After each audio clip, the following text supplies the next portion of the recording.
communicate up front. Dominate with our size and athleticism. Ain't no time now to...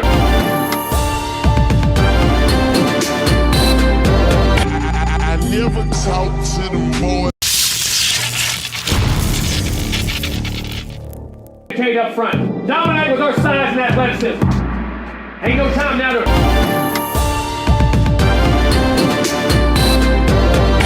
I never talk to them boys that sit on them benches. Coach, coach, coach, coach. That's more.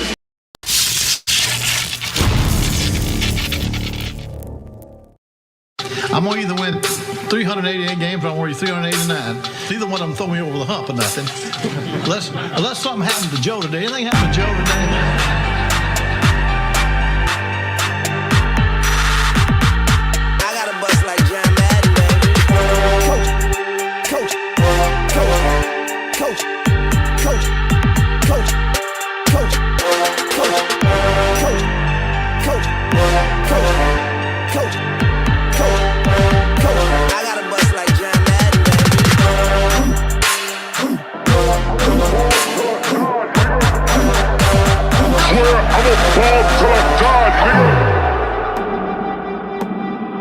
Offense, control the line of scrimmage. Be dominant. Communicate up front. Dominate with our size and athleticism.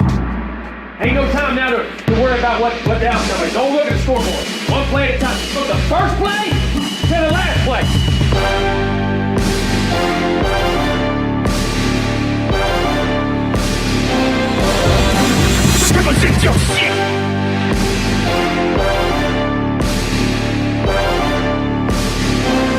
Need a horn and a drum roll.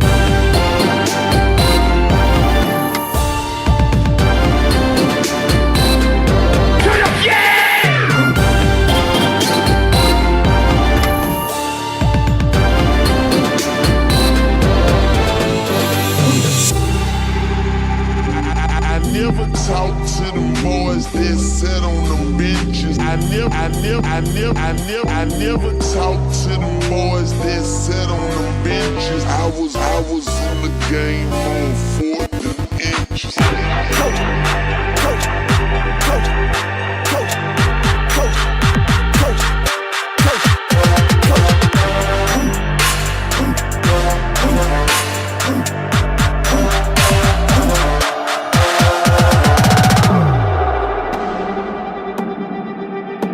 Now it's time to go to work. Season's over. A different time. I told you they remember November. Well, December's our time. December's we do what we do. That's Florida State time. We're back where we belong.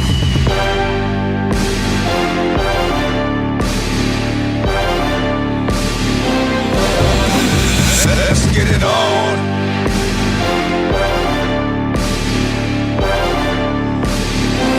Need a horn. Break it down.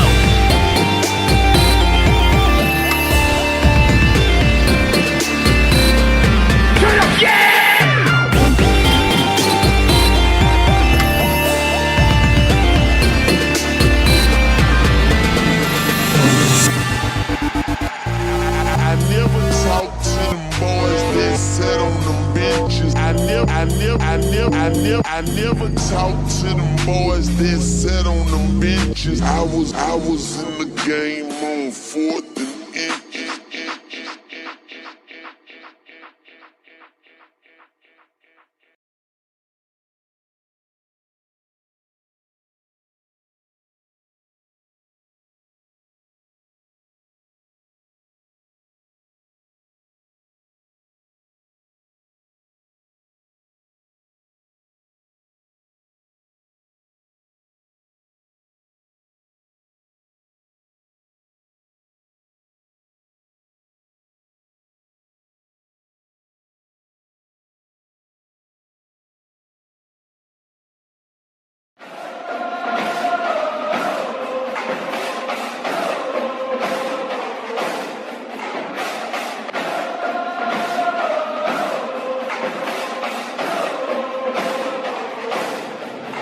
Just change.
I'm going to either win 388 games or I'm going to win 389. Neither one of them throw me over the hump or nothing. Unless something happened to Joe today. Anything happened to Joe today?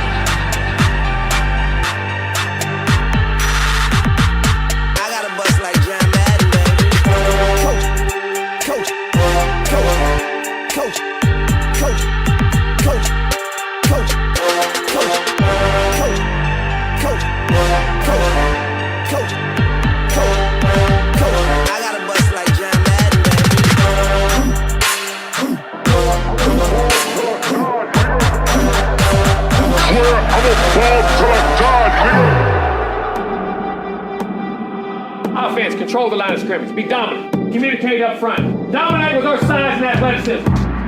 Ain't no time now to worry about what the outcome is. Don't look at the scoreboard. One play at a time. From the first play to the last play.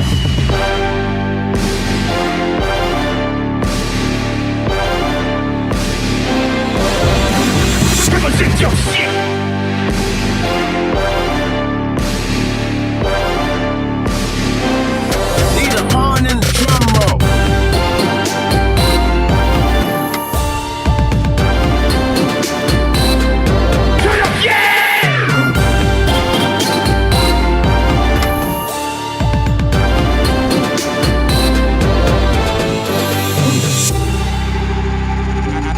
Never talk to them boys that sat on them benches. I never talk to them boys that sat on them benches. I was in the game on 4th and inches.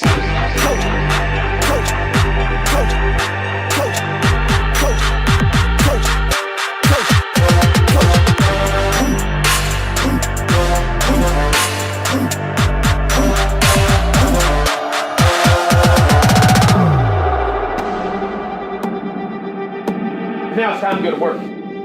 Season's over. A different time. I told you they remember November. Well, December's our time. December's we do what we do. That's Florida State time. We're back where we belong.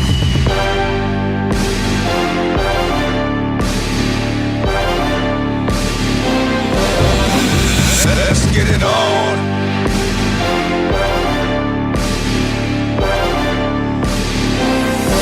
Need a horn to break it down.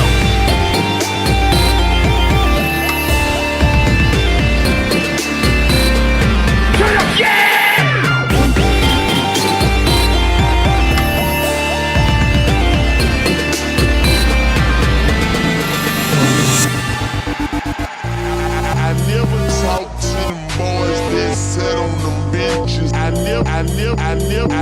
never talk to them boys that sat on them benches. I was in the game on 4th and inches.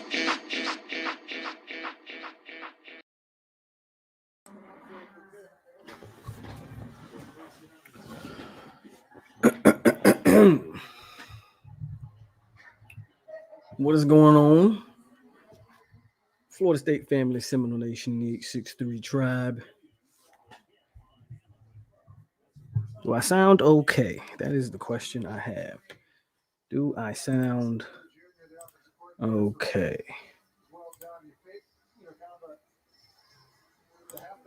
Yeah, I sound fine. Okay.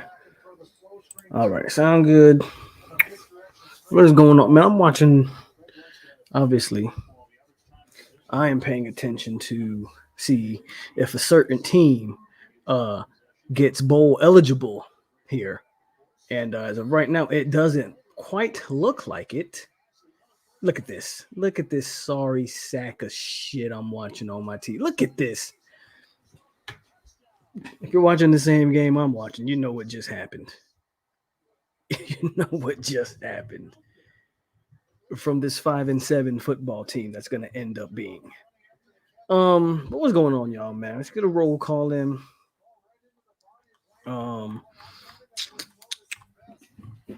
Got stickers to put on that thing. And overall, we're just going to celebrate being state champions. But let's see, we got Gaming Wizard in the building. Noel Squad, Tyler Head, member 863 Tribe, Priscilla, Fonte B, Hannes, Randy Yates, Kevin Strong, Marcus W, Joe Johnson, Peter Shields, member 863 Tribe, Ray Fitty, Seminole Boy 229, Ice Cold Noel, Bobby, Dang Bay, Jamal M, Jonathan, Timmy, FSU Tony, member 863 Tribe. Okay, we got a new member to the tribe. Shout out to Vontae B. Appreciate you joining the tribe, my man. Appreciate you. Hold on a second. I'm looking for.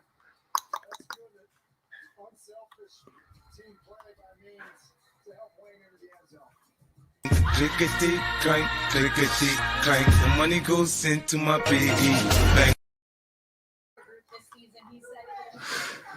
Nicholas Johns, Randy Yates, Prime Time, Shane Pike, member 863 Tribe, FSU Rose, Raymond James, Kevin Pine, Boxing Monster, member 863 Tribe, Jay Noel, Damian Adams, Lewis, Loading, Island Boy, 226 Tim, Ronald Smith, all in the building, man. Hit the like button.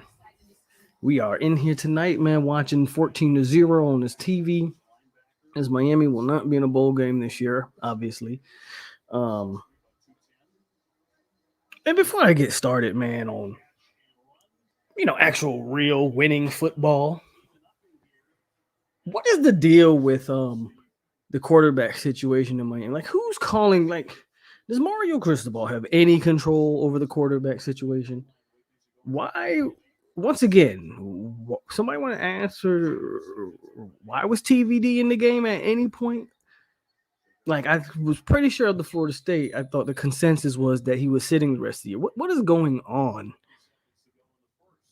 It's ridiculous. Absolutely ridiculous what's going on down there. But for whatever reason, Miami fans won't hold his feet to the fire when it comes to how he's handling this stuff. Let's get to real. Let's get to some real football. A real team, the best team in the state, by the way.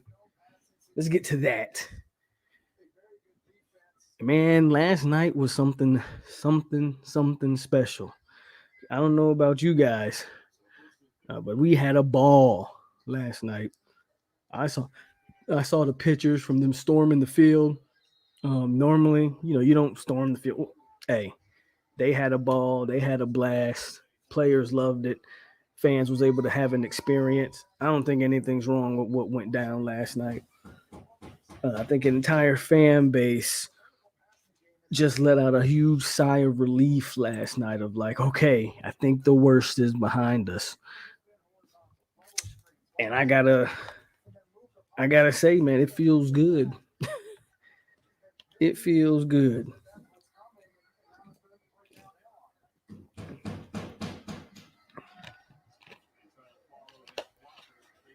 This Miami offense is so disgusting to watch, guys.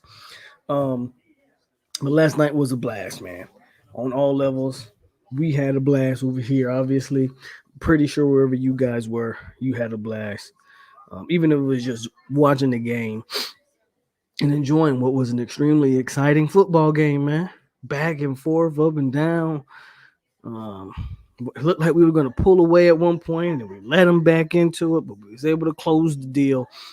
That's what a rivalry game's about. And that's the type of showcase Florida State needed, in my opinion. Yes, you know what? It would have been sweeter, of course, to blow them out or whatever, but that type of game, man, that type of game was pretty dope. And where do we go? We're waiting. Now we're playing the waiting game. We don't know where we're playing at for at least another couple weeks, right? You still got to get the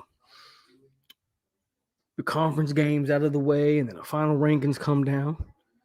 Obviously, you're going to hit the trail extremely hard here in the month of December until we figure out exactly where we're going bowling at. That's the one question I posed to the chat. What are some potential teams you want to play? What are some teams y'all want to play in the bowl game? I'll just let y'all think on that. some potential opponents in a bowl game. But what we are going to do, we'll do a proper little rundown of the game last night. Because obviously we didn't do that, right? When I say rundown, we're not going to go in depth back and forth. But what I do want to do, I want to talk about each position group, what we saw from them. Like we always do, give out some grades. See a lot of Texas. And I agree with Texas. Texas is a team I think that would be a very fun matchup. South Carolina is a very interesting matchup as well. I agree with Briley. South Carolina is a very interesting matchup as well.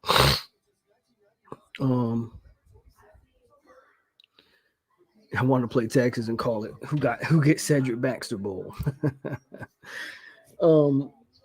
Let's start, man. Obviously, okay, we got the quarterback. Like nothing more needs to be said about what you witnessed last night. What you witnessed last night.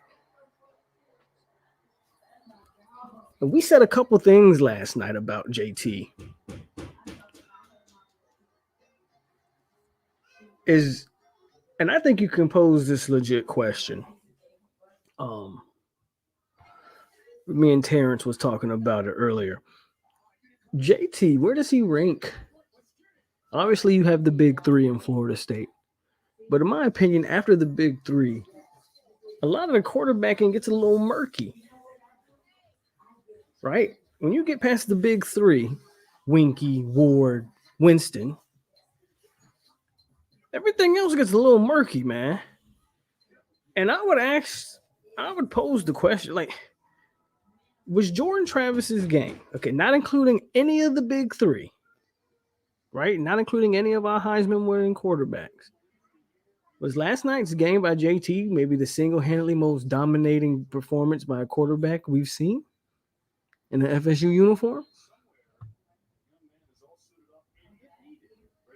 I'm asking. Was that single-handedly the most dominating performance by any quarterback, not whose last name isn't Winston, Ward?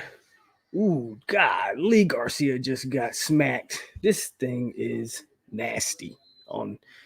Myers about to get blown off the field by Pitt of all teams. But seriously, I think last night you saw the most most. Let me phrase this right. I think you saw the single-handedly most dominating performance by any quarterback, of course, not named Ward, Winky, or Winston. Now, where does he rank on the all-time list of quarterbacks? Well, if he comes back another year, he could definitely rise up those ranks, right? But you saw, man, a hell of a game last night from that guy. A hell of a game. Let's see what y'all are saying in the chat. JT still behind Cannell. Demi says yes. Yes. I said any quarterback not named Winston, Ward, or Winky. So no, I'm not forgetting. I'm just not counting obviously the big three are the big three. Any quarterback not named Winston, Ward, or Winky. Running and throwing, yes. I forget my answer. Okay, gotcha. JT, yes, he did whatever it took to win. He's fourth or fifth. EJ, we talked about that last night. You know, and I've said it before. You guys kind of know that I give EJ a hard time. To me, I'm not going to lie to you. I might take JT. It's really not even a might. Look, JT just went 9-3 with the team with the fraction of the talent that EJ was wielding in 2012 and those other teams. In 2011? Like, seriously, man. Did JT have anybody on that football team that is a Rashard Green, a Devon? I mean, don't get me wrong. He's got some good players around him, JT does, but I'm talking about his entire team. You know, it's a great question to have. I think it's a legit conversation. Francois was pretty good. He just had a trash line, but JT definitely better. I got $2,000 to donate to Rising Spear. Fans need to pony up. If you can put Panama, do something better with your 2000. But anyway, FSU QB Mount Rushmore. JT is not top 3, obviously. No one said he was. If he wins a Heisman and gets the playoffs next year, he can be in the combo. But I think the choke at Doak was a hell of a QB display in the second half. There's something to be said about what JT has pulled us out of. Agreed. For that, he will always have a special place in FSU lore. Hard to argue. If I was JT, I would leave on top. No NFL in the future. If JT returns, I think that might make some others think about possibly returning. Pounder. Who's Pounder? I know who you mean. If he comes back next season, I'm putting him up with the greats. Or Wyatt or Weldon. I'd take JT in this offense over EJ. I'll take JT over EJ and Ponder. JT uses PEDs. EJ had a natty squad. He sure did. Frenchie in that Ole Miss game. Yeah. No. Hell no. Shout out to DeAndre Francois. No, but no. What JT did last night, I don't know. I can't think of another performance like it.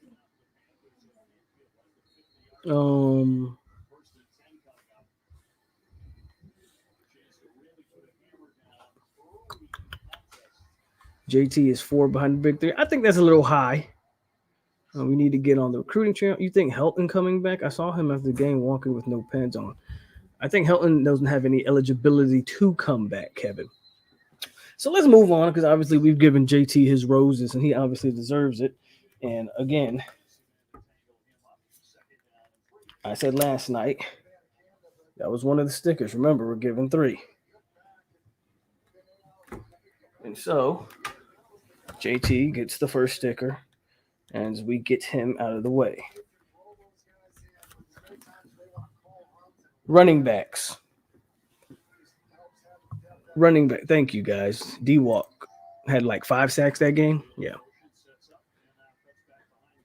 If JT was Michael Jackson, then Benson was Tito or Jermaine because boy, oh boy, he was just as big time. Not as big time, but he was big time in his own right. First of all, he put number 5, Kamari Wilson, on his ass. And number 5 didn't want no more Benson for the rest of the night. And who could blame him? I wouldn't tackle that motherfucker. Benson had him scared. Benson had him shook. Benson was catching the ball, running the ball. Again,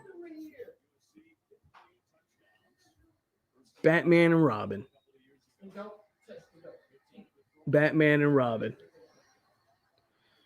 If JT was Batman, Benson was the Robin last night. So much so you really didn't get any of the other backs. You didn't really have to get them involved. Ward got a few carries. I think Toll Philly got a few carries. They didn't even dial up the wheel route out of the backfield, which is usually a staple. Once a game, you usually get the wheel route out of the backfield for Toll Philly. They didn't even dial that up.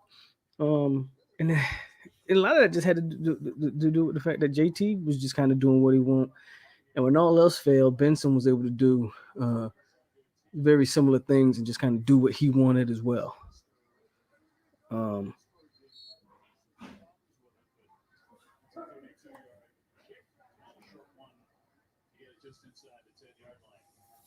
So that's like A plus just in those 2 positions right there. I don't think Benson. So if you listen to Benson's post-game interview, he sounds a little bit more like he enjoys the college experience. Obviously, though, I would wait. These guys over the next month or so, they're going to start hearing feedback from people, and they're going to have a decision to make. I've continued to say if there's one player that I think should go, it's Trey Benson. Just because of the lifespan of running backs, the way he runs, he's not, he's a physical back who's going to run into you and over you. because of that, Benson get in the league as soon as possible. Does he still have things to learn? He absolutely still has things to learn. But his physical prowess will get him where he's where he needs to go. If he comes back, you might be talking about a top 5 runner in the nation next year in Trey Benson, right? So, Tim says if Trey came back and not Jordan, I think we still have a great season. Bernard says, "Go Gators!" I'm glad you're here. Glad you showed up. And we'll leave it at that.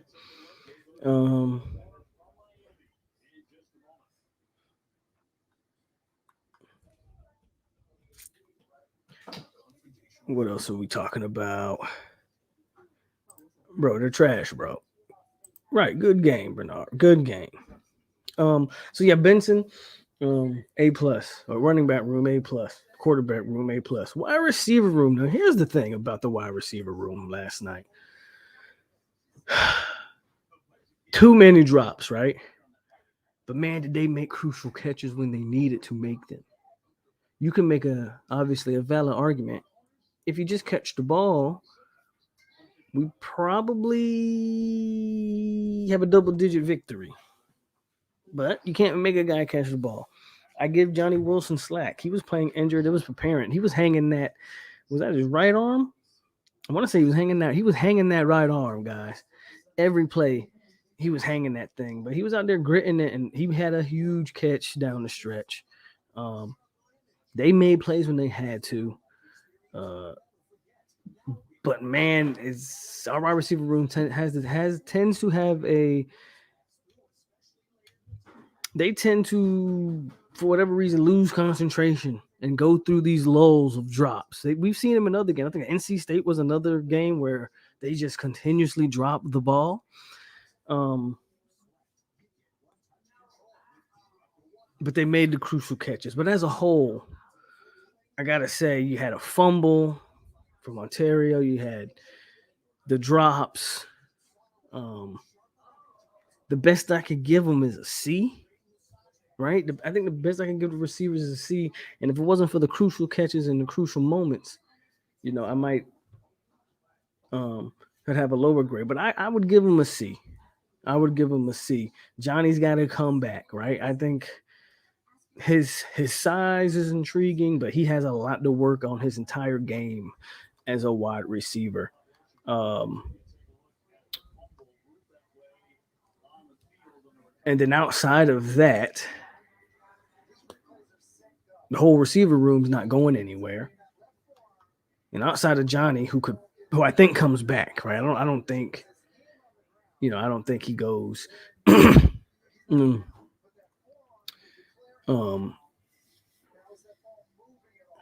So you get the whole receiving room back, minus Pokey Wilson. He runs out of eligibility,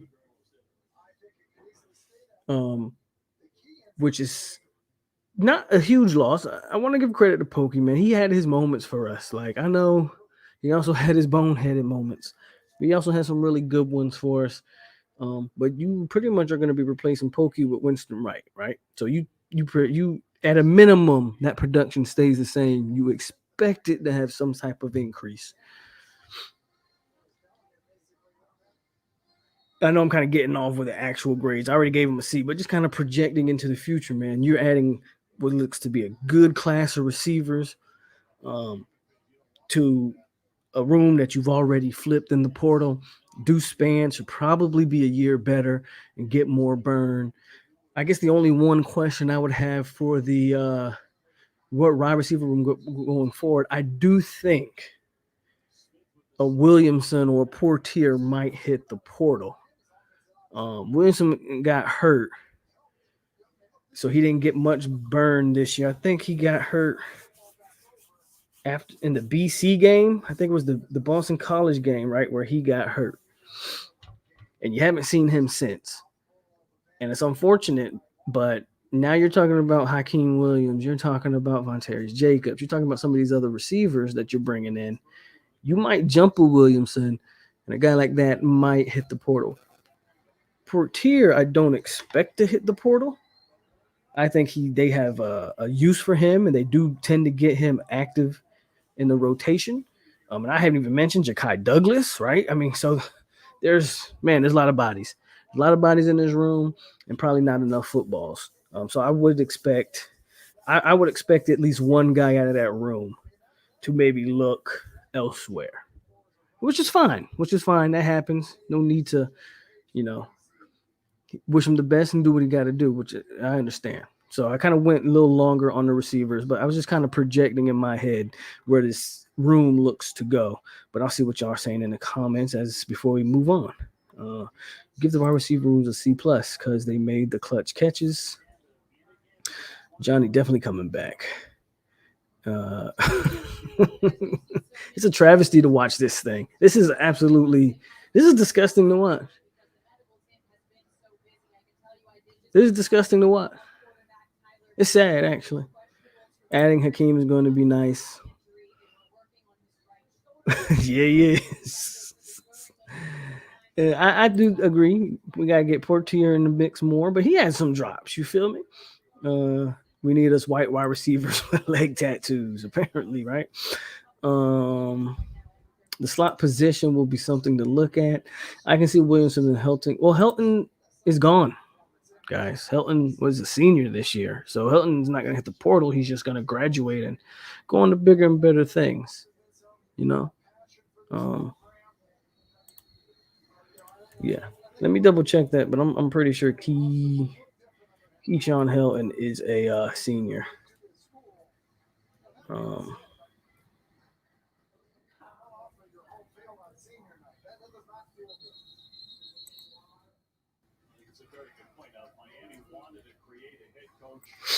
Keyshawn is a senior. I'm almost sure. Let me go to the official Florida State website. Yes.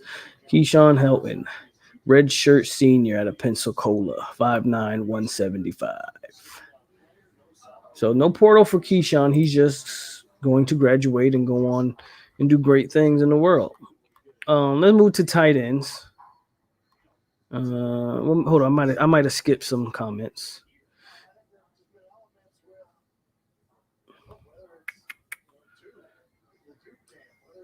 Ranked last night's game of all-time FSU games. Whew. I'll get to that. I got something. That's something I got to think about.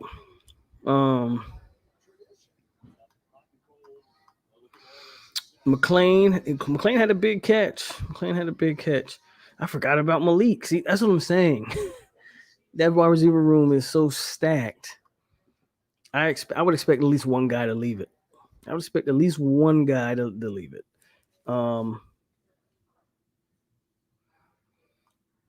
Let's move on to tight ends.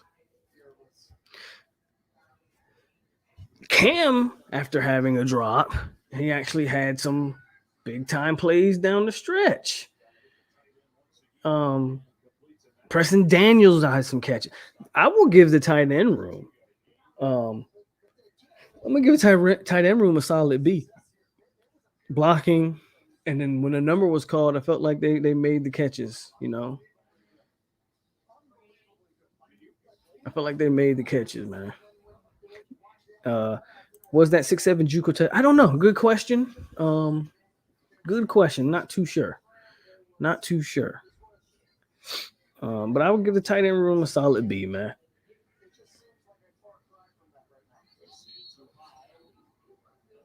A solid B. This is so sad to watch. It's actually so enjoyable to watch, but it's kind of sad to see a once proud program be dumpster juice. And it's not just that they're dumpster juice.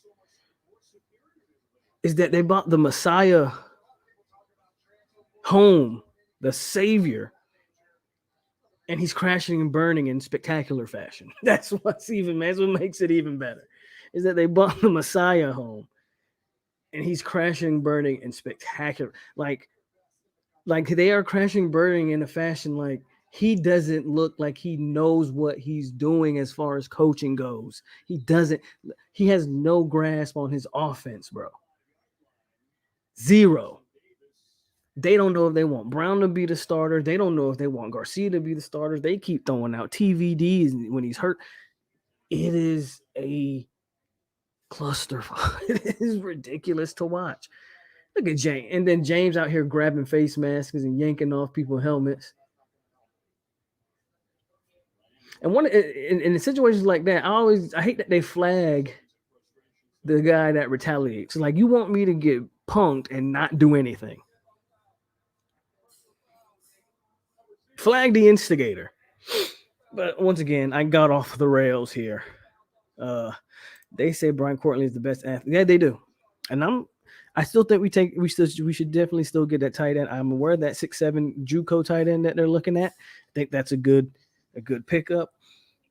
You know, I've been saying if you can get a good one out the portal, please take them. And then I'm looking forward to seeing Jabril Powers and Brian Courtney and what they can contribute next year. Marcus and Douglas continues to grow, right? But your tight end room got to be for me.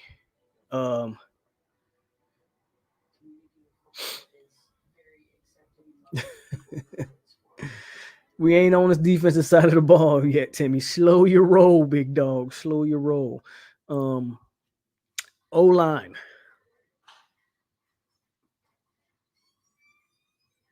I thought the O-line had a good game. I wouldn't call it. They confuse me sometimes with the O-line. Like, Turrentine was out there getting a start tonight or last night. But Darius had starts the previous two games, if I'm not mistaken. And I was curious to why they went that route. Ultimately, the O-line strength is still run blocking. And then Jordan just made crazy things happen when but they blitzed a lot. If you go watch that game, they bought a free man off the edge almost the entire game. And Jordan had to at least make a guy blitz a miss, or the back had to pick him up. I would give the O-line a solid B. There's some things that I didn't like, mainly out of Turrentine, if I'm being honest with you. But for the most part, they were still able to run block effectively. And, yeah, I would give the O-line a solid B. Nothing more, nothing less. I don't think they were terrible, obviously, but they could have been better. I did see the Dillingham to Arizona State.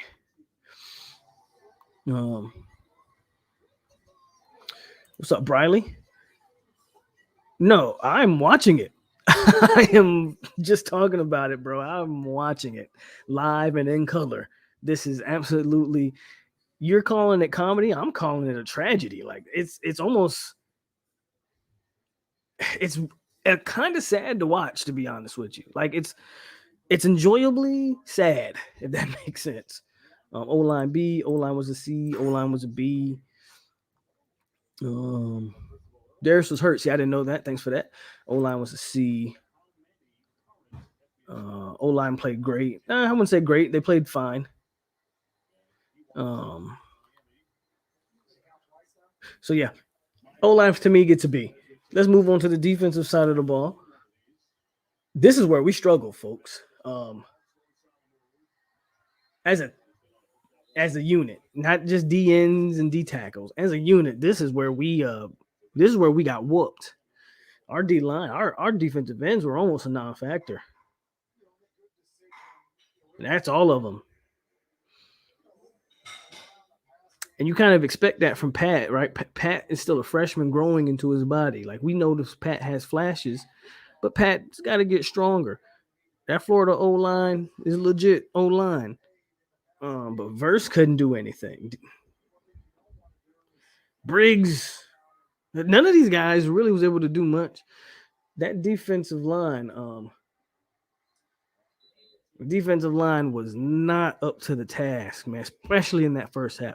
I think some adjustments and some better rotational usage in the second half allowed us to make some stops and get a nice cushion later in the game. But, man, that first half, our D-line was getting bullied, absolutely bullied.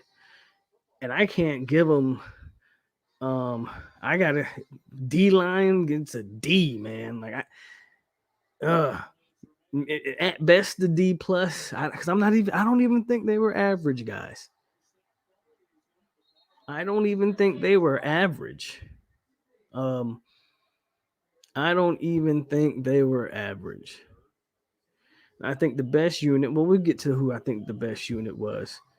I'll see what y'all think on the D line. I don't even think again D for me. I don't think the D line was average. I thought they were actually they kind of got whooped on. What's up, Randy? How was your Thanksgiving? I've been there, man, having Thanksgiving on deployment, so I know they're not the best, but it's all about the people around you. You feel me? But I'm glad to see you doing all right. Um, y'all talking about Jerry, and we ain't even there yet. Dang, man. Talking about D line. Stick to the D line. D line looks small. We need more beef.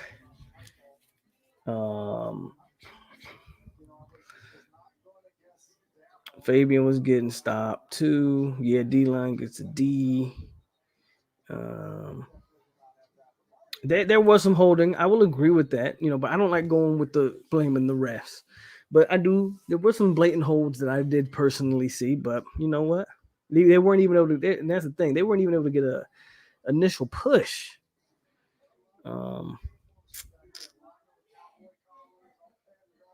Jordan Hall, we need you. Lots of holding, but they were okay. C minus. Okay. I ain't mad at it.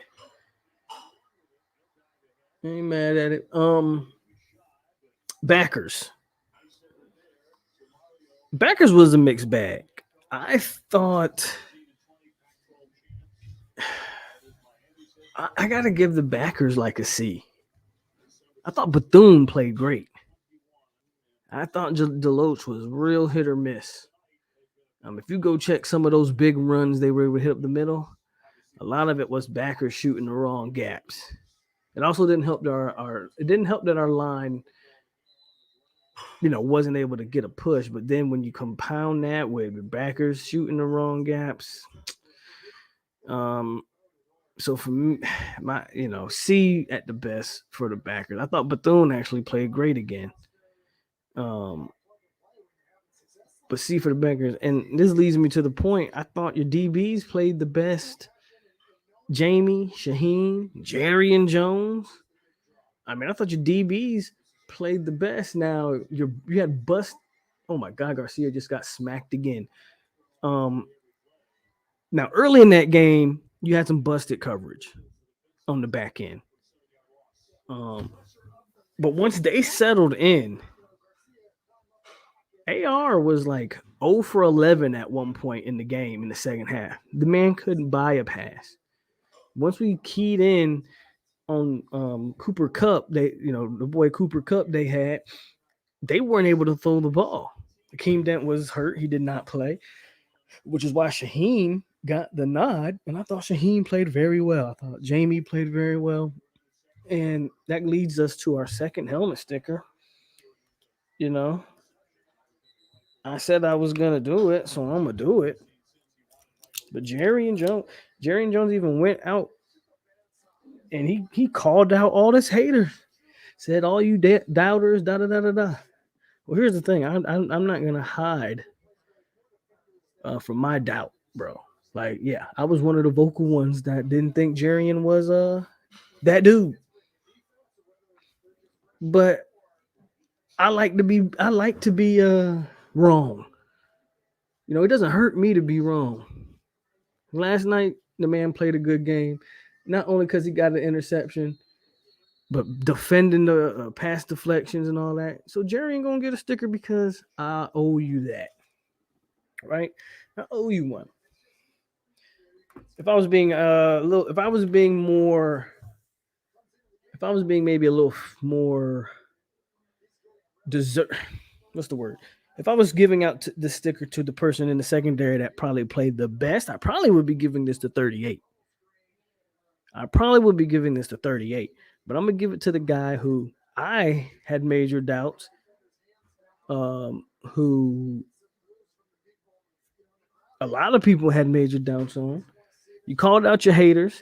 I ain't running from the smoke, and I'm glad you proved me wrong. So if you ever see this, I'm glad you proved me wrong. But Jerry's going to get the second sticker, and that means there's one more sticker left, and we'll get to that. I'll put this one actually on the side right here. Benson did not get a sticker because Jordan Travis got the sticker.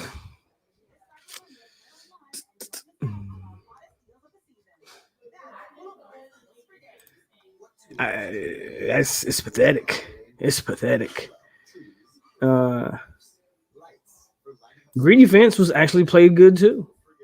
Again, the secondary was actually the best unit. I know if you let the first quarter sear into your brain, you'll be like, man, the secondary played trash.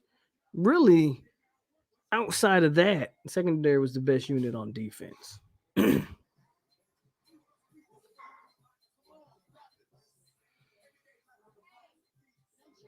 That has nothing to do with playing the ball.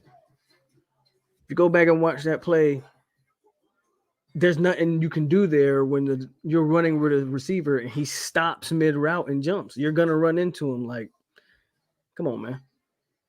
A pass and passing just because you get a pass interference don't mean you didn't have a great game. You letting one play define his entire game. Come on, bro. Let's be better than that.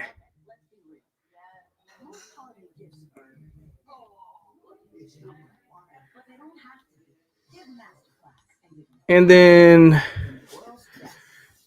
I don't really need to waste time on Fitz, but man, we got to figure out something with Fitz. You got to figure out something with Fitz, right?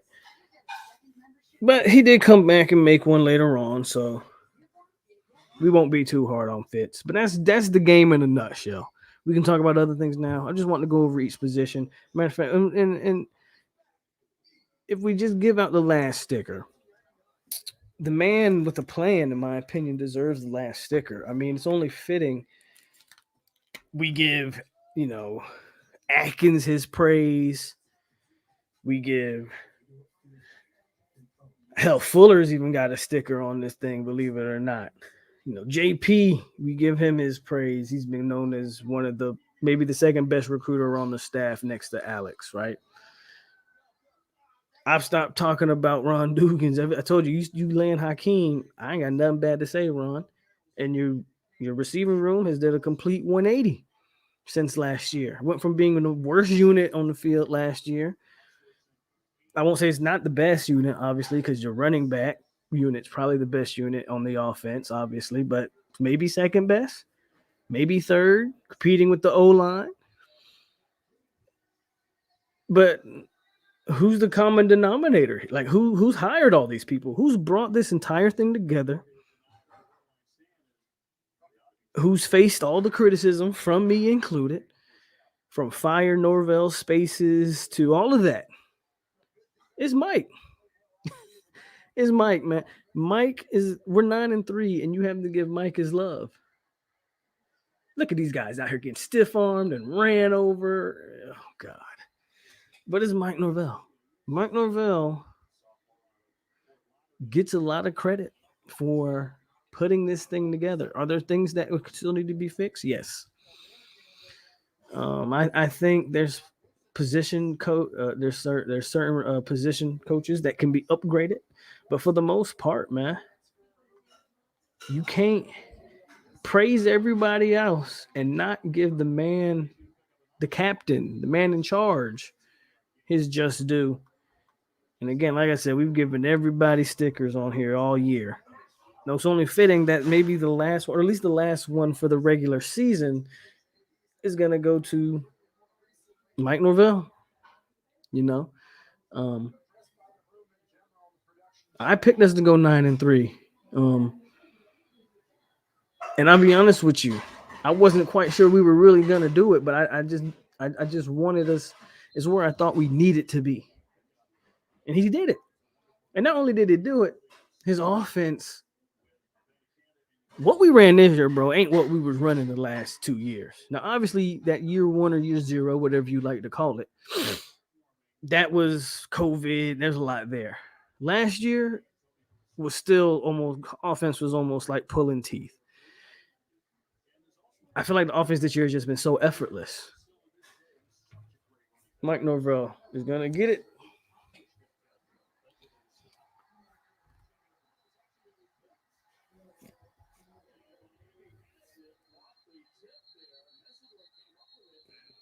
So Miami got the ball back. And with that said comes expectations for next year, y'all. You could almost make a case that the expectations for Mike's doesn't get easier. It almost gets harder because he just went 9-3. Next year we have a potential to be bringing back a lot of talent while adding a ton of talent in the portal.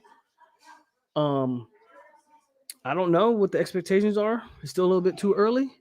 But my guess is they're going to be fairly steep.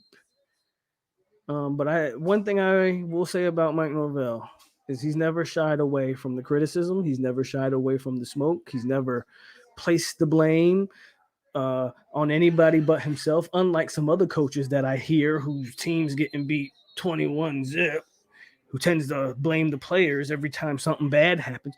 But that's neither here nor there. Mike Norvell's never done that. That's the one thing I'll give him credit for. He doesn't stray away from the bullets, right? Hey, there's blame, if there's criticism to be had, throw it my way. And so that is that. That is that. Norvell has done a great job, but now it's time for him to take it to another level. We'll be interested to see what staff's moves he makes.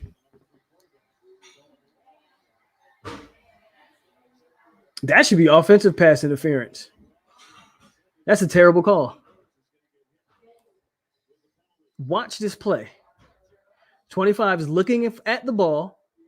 He has just as much right as everybody else. The wide receiver is holding him and has his arms wrapped around him. That was offensive pass interference if I've ever seen it. That was a garbage call. But you got to do what you got to do to keep Miami in the game, I guess. And if you're watching this game, you know what I was just referring to. So now the question comes, or what do y'all think? Here, I'll pose the question to y'all. Where do you want to go? Where do you take this conversation next? Do you guys want to talk about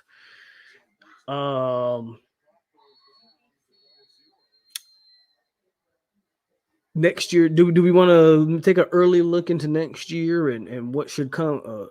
Who might and might not come back? What should we target in the portal? And how can this team look next year?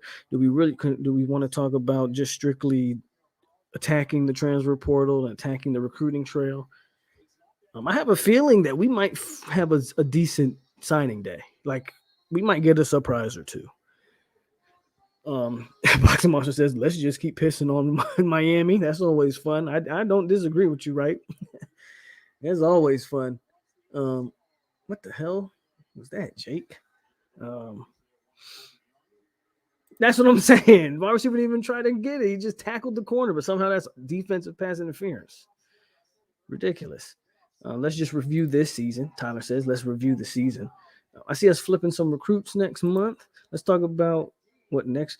That's actually, so if there's one thing that I don't want to say concerns me, but is the biggest question mark is next year's O-line. It's next year's O-line. Because you're losing, at a minimum, you're losing two guys off of this O-line. And Gibbons and Meach. Right? Gibbons and Meach. At a minimum, you're losing those two. Robert Scott, it might flirt with the NFL. I definitely expect him to reach out and see where he's going. If Robert Scott come back, I'm not too worried. If he doesn't, that's 3 out of 5 spots gone. You still got Maurice. You still got Bless will be coming back, right? Darius will be back, so you still have some experience. But the Julian Normellas and the earlies, I definitely expect us to take at least 2 guys out of the portal. Probably they might even go 3. You know that we will definitely sign some portal guys on that old line. And then Caden Lyles is up in the, we don't know if he's coming back or if, He said Glyles walked on senior day. He's not coming back. So he may or may not come back. It all depends on if he wants to get that medical red shirt or does he even qualify for that, right? The O-line thing, it's the biggest question mark. I don't want to go. It's a concern because unlike in previous years, we actually got some talent. Hey, Julian Armella, Jalen Early, these are talented guys, right? So we got some talent there. And that's not even talking about Charlton and Sapp, Estes, Lloyd, or there's a lot of names, and a lot of these guys who may have been fringe guys might be able to take that next step next year, which is why you brought in all those transfer O linemen. So you can give those guys a chance to grow this year. And I think we did that. So again, I'm not concerned. But it is a question. It is a question. We could have a young unit next year. Also pending transfer portal. So yeah. A&M is really about to beat LSU. What if Mims heads back in the portal? Y'all think we should? Yes. I know there's going to be someone saying like, heck no, he should have came with it. No. These boys just ran a fake kick. Mario desperate out there. I don't blame him either. Mario desperate out there. They ran a fake kick from like a 4th and 13 or something? Was that like a 4th and 13?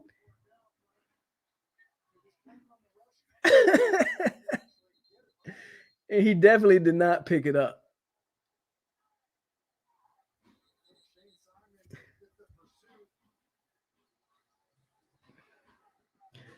Oh my God. 4th and 9. Good God. You know what, Mario? You're a special dude, bro. You are a special dude. Let's see. My bad, guys. My bad. Keep an eye for Edwin Joseph. Have you noticed the stands are damn? Bro, that's every game, big dog. I think that number 2 for Pitt. I think he's the leading rusher in the ACC. I think. Honestly, don't think Hakeem will play much unless he's that guy. Mike has built a program, and we don't need to be playing too. I know. One thing about freshman receivers is they don't normally play early unless, like you just said, you got that guy. But I know they will give Hakeem a chance to be that guy. I absolutely know that. Oh, wow.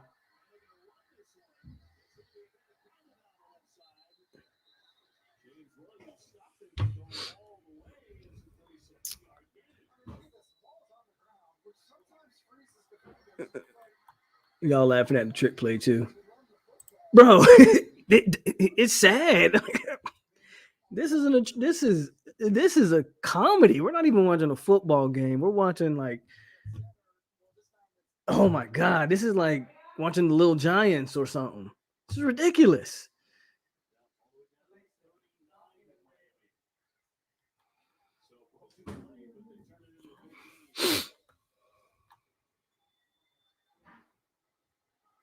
Rumor has it the bench is still running. Are we getting a top Q?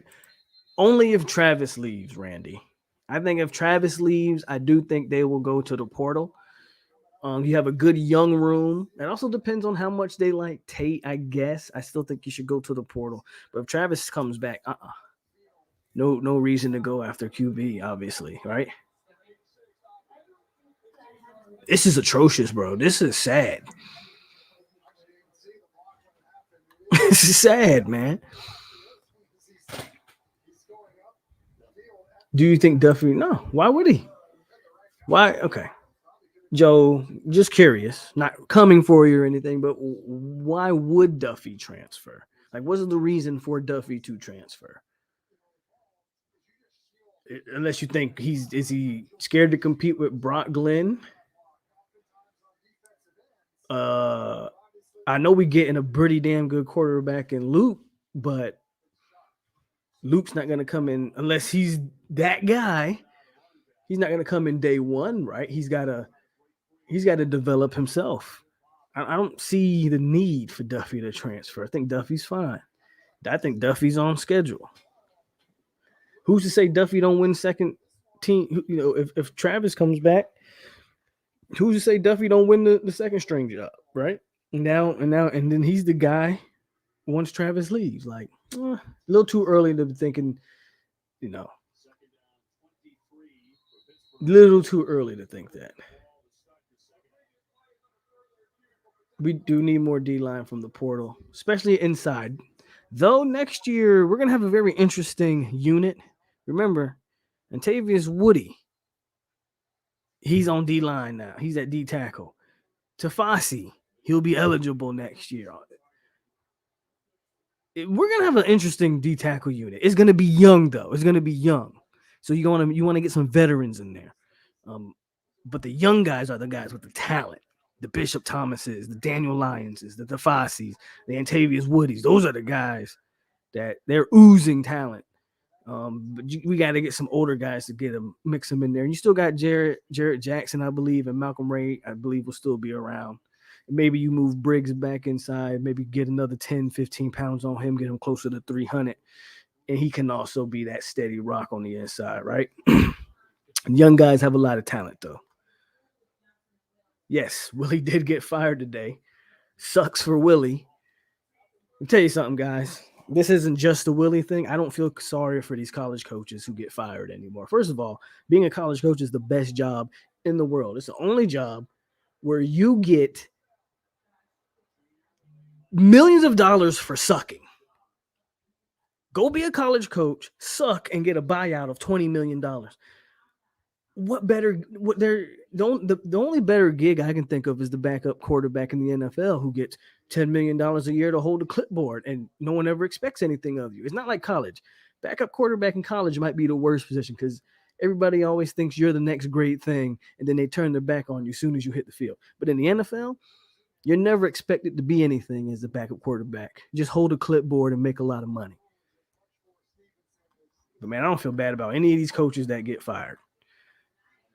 If I'm Willie Taggart, though, in all seriousness, I would go back to Harbaugh, get on his staff, be an analyst, position coach. I don't know, but Willie needs a reset because FAU was left in a great position by when Lane Kiffin left. That was an 11-win football team.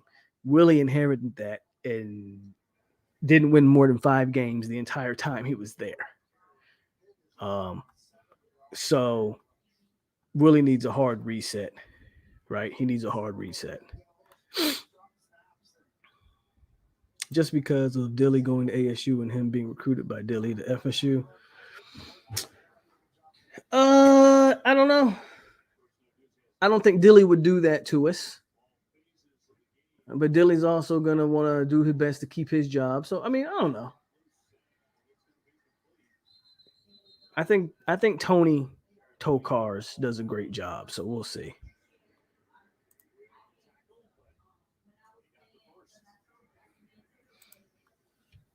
But Duffy's getting the same amount of reps as Rodemaker. Brock Glenn's coming, but Brock Glenn isn't going to be thrust into the competition. I don't believe.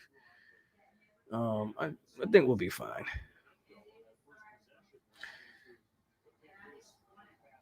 Oh, he had him wide open. He just threw a bad pass. I think we get someone who was going to Ohio State but changed his mind and come. Yeah, that's Brock Glenn, Randy. That's Brock Glenn. I never was worried about Lucas. No, he won't. Hey, Polk, hit the like. I will definitely hit my like button, but you guys hit the like button as well.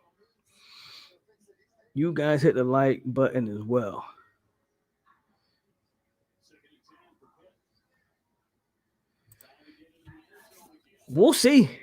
He wasn't in the rotation this year, but that's another guy who might be able to get into the rotation. and we got 28-0. Miami is getting throttled live on the ACC network. If you're not paying attention, stop what you're doing unless you're watching that A&M game, which actually might be a good game to watch. But this is actually this is enjoyable. This is hilarious. This is funny. Miami's getting wrecked by Pitt of all teams, 28-0. They're running fake field goals from 4th and 9. They're rotating every quarterback on the roster again, including TVD. This is amazing. This is amazing television. The stands, of course, look like the typical stands. No bowl game for the JV team down south. Hey, speaking of JV team, what's up, Zay, man? I appreciate you showing up here tonight, bro. Didn't even see you there when I was just giving my little soliloquy. Taggart to Auburn to do what? Head coach? Come on. Be smarter than that, Jay. That ain't happening. That's interesting. That would be interesting. But it'll freeze, maybe it frees up a spot for us to on our offense to make a hire.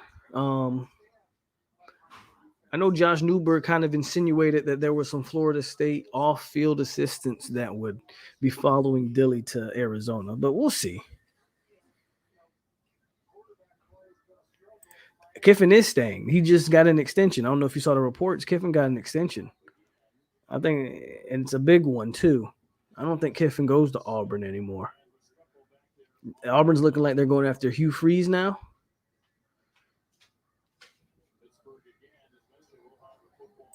I'm not apologizing for nothing.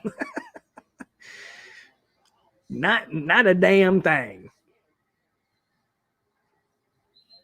A primetime skull dragon.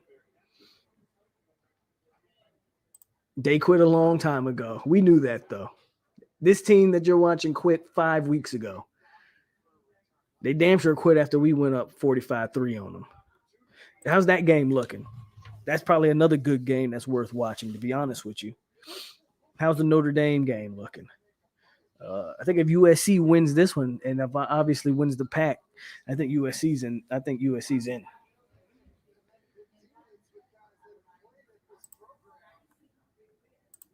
Yeah, I know. I think maybe they're just hypothetically speaking. There have been some insinuations that some of the off-field coaches, which Tony Torkars is not an off-field coach, but there's been some insinuation that Dillingham and his relationships, obviously, he was here with us. Dillingham and with his relationships, the couple coaches could be going with Dilly to ASU. That's Cam Kitchens, the best safety in the ACC in America, is what I was told. Oh no, we're mentioning them because it's hilarious. This is great. What a contrast from last night. I just can't wait to see 9-3 and the mythical state championship will get us in recruiting. Hear anything? Oh, and I wipe my appreciate you, Jeffrey. Appreciate you.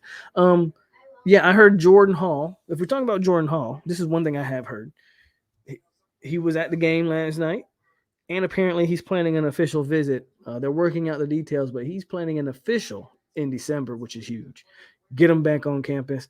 No word on Baxter, and if we plan on getting him back on campus in December or not. That's one to watch. I think if we get Baxter back on campus, I think we can pull that one. Getting Hall back on campus is going to be big, right? What's up, Ahmad? What's the score? I'm about to roll up. I'm just waking up. Pitt has 28. Miami has the same amount of points that me and you have, Kingsley.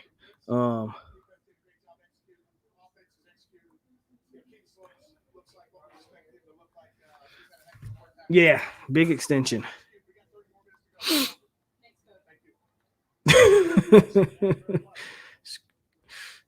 Could we play Ohio State or Texas in a bowl? Texas, I think so. Ohio State, not sure. Polk, do you think Randy Shannon helped Adam Fuller improve the defense this year? I do. I think it's I don't think that either guy alone is a great defensive coordinator. I think together though they work well, and I think you kind of saw that last year when the move happened and they brought Randy to an on-field coach. I think you kind of eventually saw that the defense improved. Now we got to get some players.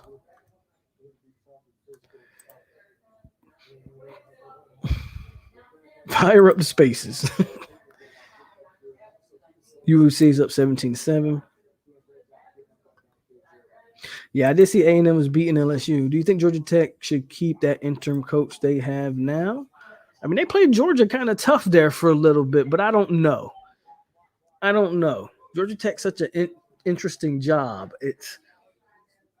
I've always said it's in a prime location, in my opinion. The issue with Georgia Tech is its academic requirements. Why would I go to Georgia Tech when I can just go to Georgia? Like little things like that. Georgia's a very interesting job, though. Miami fans don't want Mario wasting time on a bowl. They want Super Mario to recruit and evaluate. It's stupid. It's a stupid logic. And I don't know if Zay, if you're still listening, that stupid logic, in my opinion. Just like last year, I always wanted the bowl, right? Especially last year because we were growing. If Miami's in this total rebuild that they're saying, you want to try to get 6 wins. So all that young youth that you want, so it's playing. So it's practicing these extra practices in the month of December. I don't care what bowl it is. If you're going youth movement and you're in a rebuild, you need that.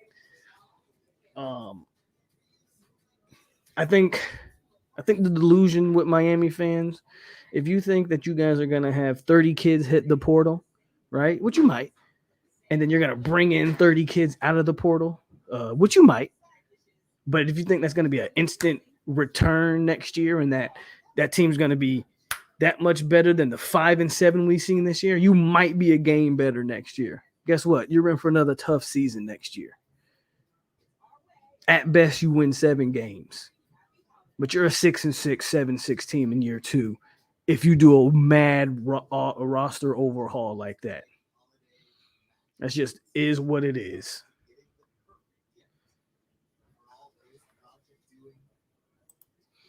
They don't come around anymore. Y'all see it. We only get Zay in here every nobody else comes around though. Who else deserve it? The only other coach, in my opinion, that is in the running for ACC Coach of the Year would be Elko at Duke, because it's Duke and he did a damn good job with Duke.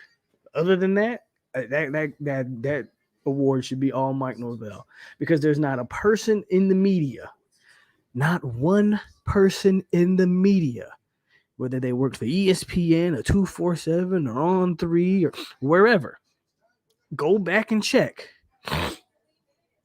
None of them had FSU winning over 7 games, let alone 9. So to not give Mike his credit when they all predicted a 7-5 FSU team this year, to not get that man credit for 9-3 season, come on, get that man Coach of the Year. And why not give Atkins the Broyles Award, since that award's so prestigious? It don't mean a damn thing, but hey, at least we be able to brag that we got a Broyles Award OC too. So give Atkins that. No Remy tonight. I'm just chilling tonight. Last night we went kind of hard, so I'm just chilling. What's up, VJ? Yeah, pretty much. Clemson cost us the Orange Bowl. So, we getting blowed out again? That ain't nothing new.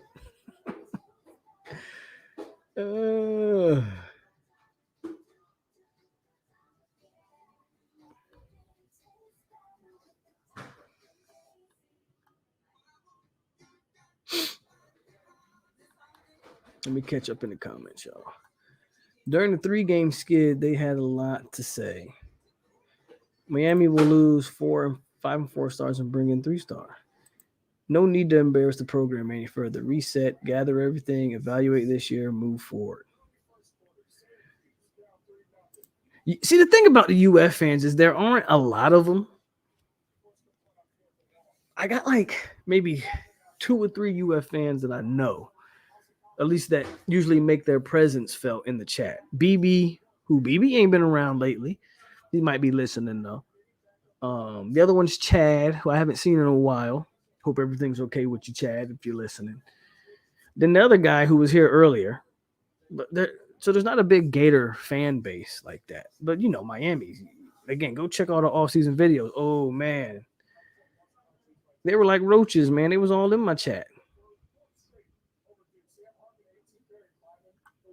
The ceiling for next year is 7 to 8. The ceiling. What makes you think 8 is realistic? I'm curious, Zay. I'm not coming for you. I just want to legit have a conversation.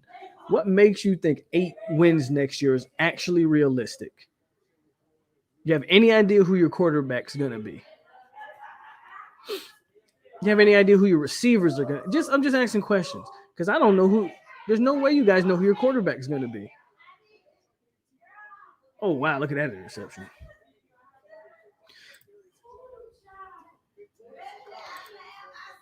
They had a cakewalk of a schedule this year. That's why a lot of people thought that they legit were going to win 8-9 games. And like I said preseason, I thought 8 wins was a bad season for Miami. Not because I thought Mario was any good, not because I thought the team itself was any good. They literally only played us, A&M, and Clemson. That was their entire schedule. Oh, and UNC. That's why I said at worst they were 8-4 team. At worst.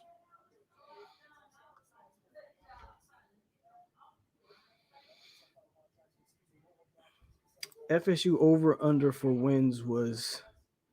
So yeah, that's what I'm saying. Everybody predicted like a 7-win team this year. So to not give Mike Norvell the coach of the year is kind of BS.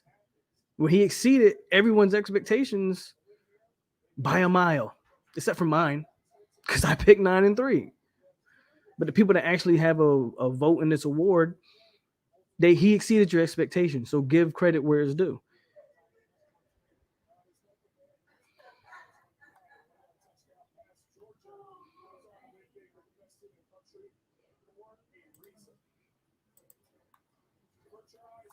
Don't even ask. Jimbo's gonna tie Norvell for SEC wins this year. That's wild. That's actually wild. What is USCF? Is that game actually close? USF not even good.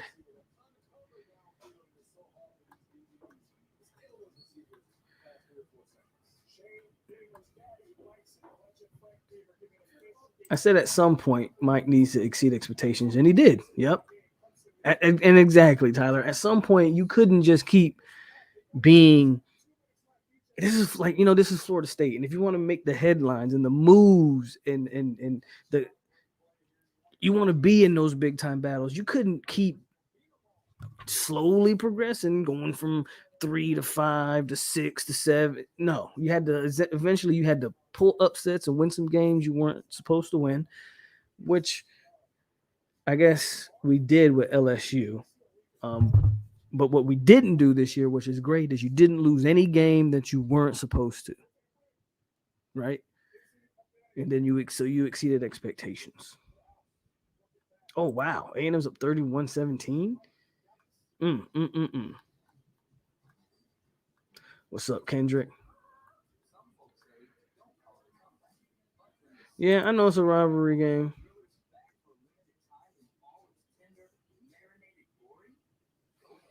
We lost Wake. I don't think we were expected to beat Wake. That's just my humble opinion. I think everybody kind of thought Wake was offensively, right? At the time, you could say, well, we were ranked higher than Wake because Wake had just came off a loss to Clemson and we were on the 4-game winning streak. But I don't think, I think that favorite just played into what I just said. But I think if you ask people before the season, I don't know if people were that confident in that Wake Forest game, right?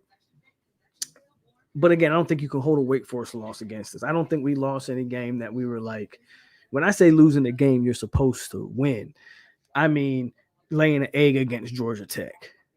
I mean going to Middle Tennessee, coming to your crib and hanging 45 on you. That's what I mean. I don't just, a close game with a ranked Wake team. That's not a game. You know what I'm saying? You get where I'm coming from, Mr. Roar, but or M Roar. But I think you get I think you get where I'm coming from, right? Like Wake, okay, maybe we're favored, maybe we're even ranked a little higher because I think they were ranked 22 and we were ranked like 20 or something like that. But either way, that's not a despicable loss. Like I said, I think the losses I'm talking about is like Middle Tennessee coming to your crib, or in our case, it would have been Louisiana, like dropping the Louisiana game or the Georgia Tech game or the Boston College game. Those would have been the games that would have been inexcusable, right?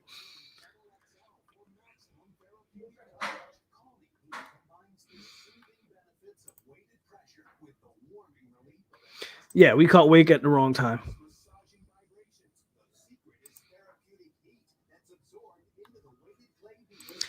It definitely hurts because we should have won that one. The way the game played out, yeah, we had that game. Do I think Verse and Bethune should come back? I think Verse should come back. Bethune is going to be. If he went to the NFL, I wouldn't be mad at him.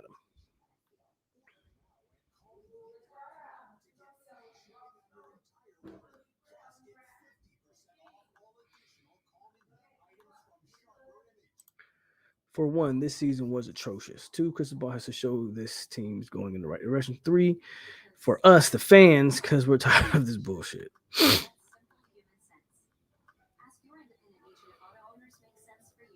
Regardless of who they had us losing to, we had a better team than Clemson and NC State. Clemson's always look. I think Clemson is. You're starting to see the decline in Clemson for sure. But that's because, in my opinion, Dabo has been carried by his coordinators for years. I don't think Dabo's a good coach. I don't care if you disagree. I've said this for years. I stick by it. Dabo Swinney is not a good coach. What he is a great runner of a program. And once he gets the right coordinators in position, he just allows them to coach and he can recruit and CEO that thing, right? Your CEOs aren't necessarily the brains of the operation. They just know how to manage and play the game. That's what I think Dabo is, personally. What you're seeing is a team that is extremely talented in Clemson, but they don't have the same coaching that they've had in years past. So you lose to a solid Notre Dame team, but nothing great. And then you lose to a solid South Carolina, but nothing great. To me, yeah, we probably might have a better team. We're still catching up in terms of talent to Clemson. Clemson still has talent, which is why they win more games than they lose. But it's going to be a time where that stuff starts to even out. As we continue to get better, the talent gap gets closer, and now you'll see a better coach team start to win those games. And that's why we play Clemson close these next 2 years. So next year I think we take another step.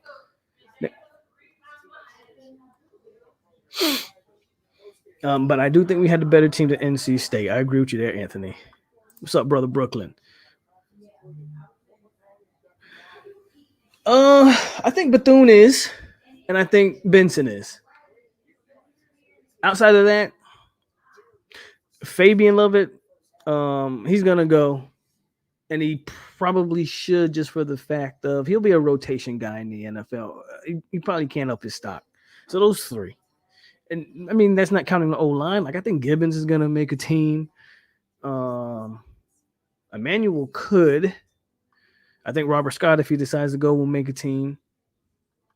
I got to get on there. So I'm missing it because I'm on here. I know the Miami spaces be pure comedy. That's a great question. Maybe we might have to go transfer portal. Yeah, might have to go transfer portal because I don't know if I trust. I mean, you get Steven Dix back. Do you move Lundy into that role? Like I said, you get Steven Dix back with even you got options. Might want to go portal. What's the Miami score? 28 zip.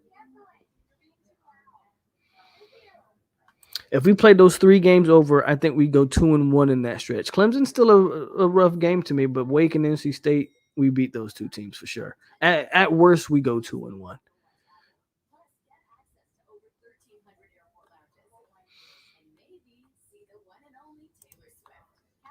Sounds like Cristobal to me. Jerry Jones is Dabo. There you go. Jerry Jones. I like that one. Jerry Jones. I like that comparison. Absolutely. That's my belief as well.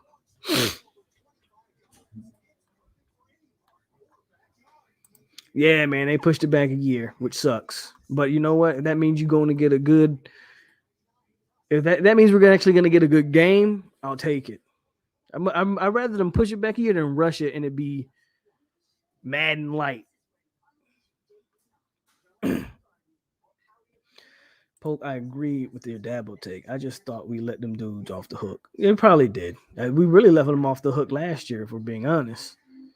They did everything in their power last year to give us that game. They were missing field goals. Jermaine Johnson was playing insane. We couldn't pull that one out.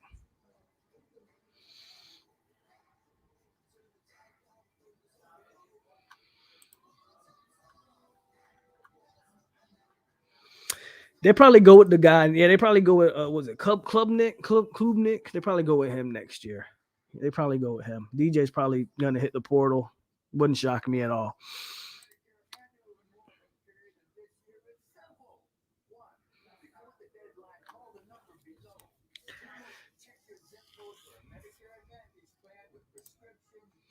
Clemson was one of the only teams who kept their staff intact. Exactly. Remember, Venables didn't go anywhere, and even he had a good run of quarterbacks and coordinators with Chad Moore and Tony Elliott.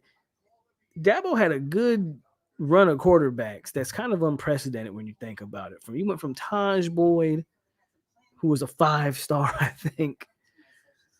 He went from Taj Boyd to who was it? Deshaun Watson came after Taj Boyd, right? Another 5-star quarterback to Trevor Lawrence. Like the man just had a run of crazy quarterbacks, and Venables was the rock solid piece on defense.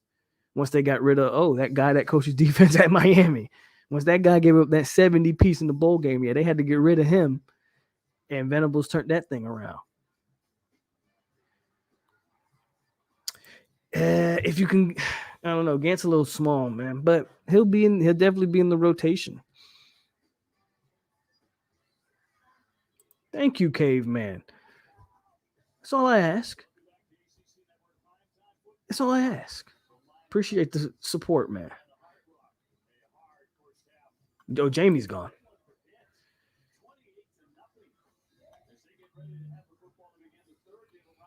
I don't see a damn thing funny. I did not see. What'd he say, Brandon? I did not see what Ruiz said about Norvell. Oh, God. Ruiz is talking? Who would have thought it? The guy does not. For a billionaire, man, he stays on Twitter. That's interesting. But no, what did he say?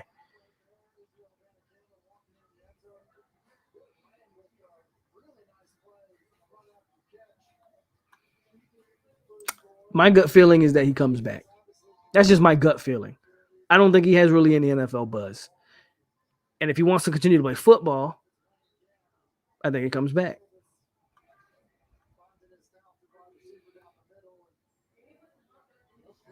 Speaking of Jerry Jones, what's your take on that pick? Shocker that, what is Jerry? A 90-year-old white man in America who grew up in Arkansas or Texas, wherever he grew up at. I think he's from Arkansas. Or no, he went to Arkansas, but he might be from Texas. Grew up in the deep South in the heyday of Jim Crow. Shocker. And I'll leave it at that.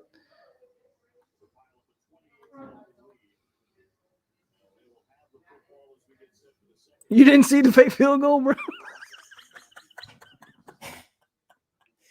It was 4th and 9 at that. And it wasn't even like 4th and 1 or 4th and 3, bro. It was 4th and 9.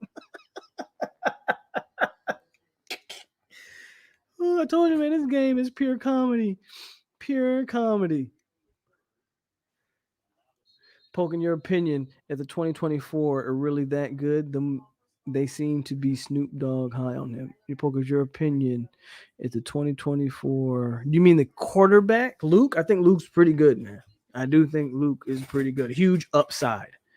Huge upside. Kelly Bryant was before Lawrence. Okay. Check my DM. Got you. Checking now.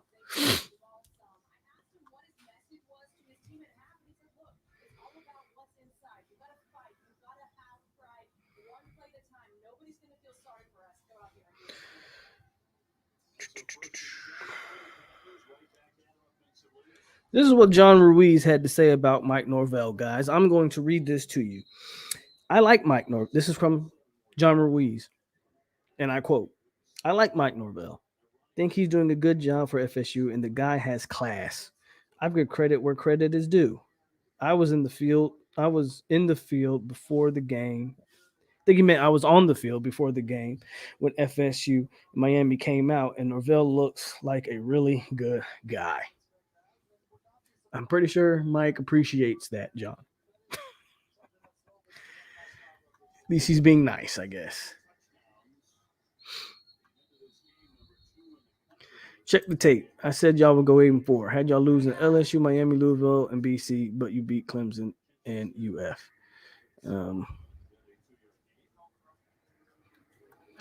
If J. Trav comes back, he could win the Heisman, ACC, and maybe a Natty. If he comes back, I think he could be in the early Heisman race for sure. All that other stuff is kind of team accolades. I mean, you can argue Heisman. Does JT deserve a Heisman invite this year? I don't know. The numbers probably don't justify. Here's the one thing I'll say about this year, though. There's no clear-cut Heisman winner this year.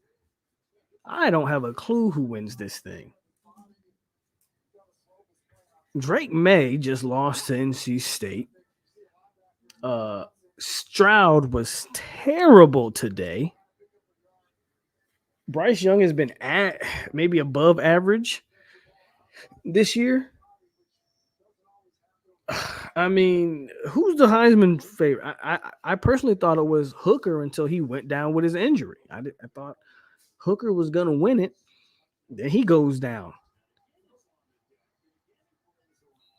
I don't know who wins. Caleb is probably the guy who gets it. Panther Fan 13. I probably agree with you. Caleb's probably the guy who gets it, especially they going on to beat USC tonight, win the Pac-12, get into the playoff spot in Lincoln Riley's first year. Williams could be the guy. But he ain't like, I mean, does anybody think Caleb Williams is the best quarterback in the country? I think it's kind of a weak year for the Heisman, personally.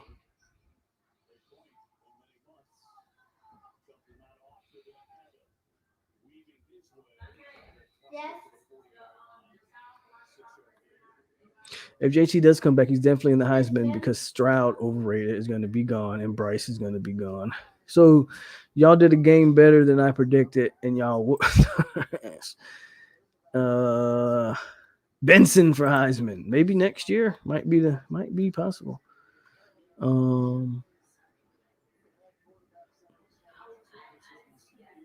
Right, not the best, but it's going his way. I agree with you, Kendrick. Yeah, and USC looks like they're running away with that game. So, I mean, Caleb's probably the guy that's going to win this thing.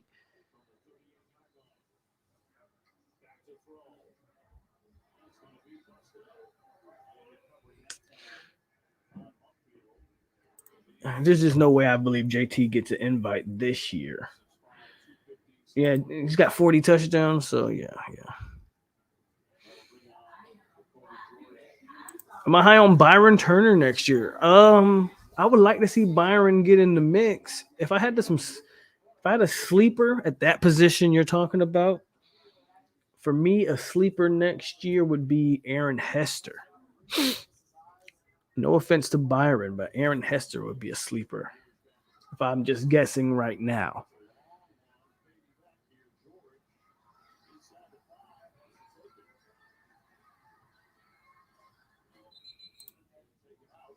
They're never going to. Ohio State's one of the brands of college football. They're never going to not sell them. It just is what it is.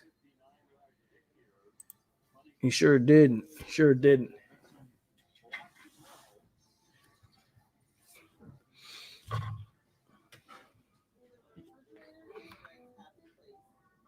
Sleeper recruit.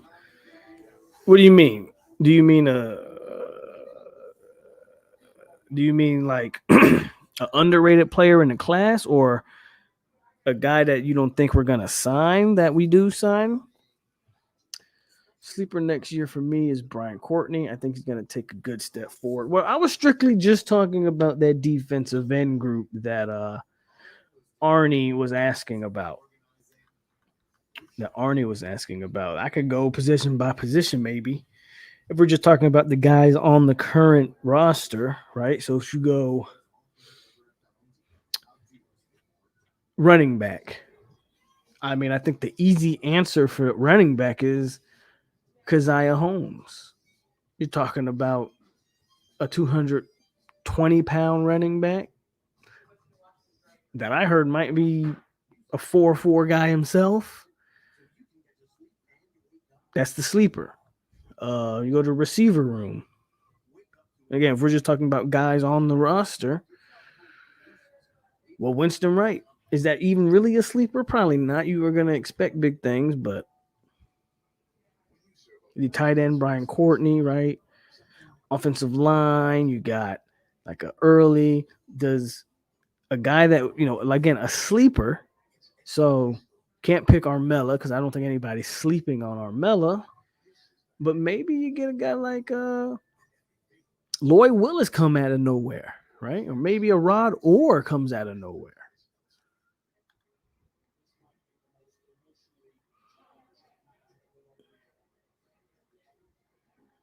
Do you think LSU saved his job?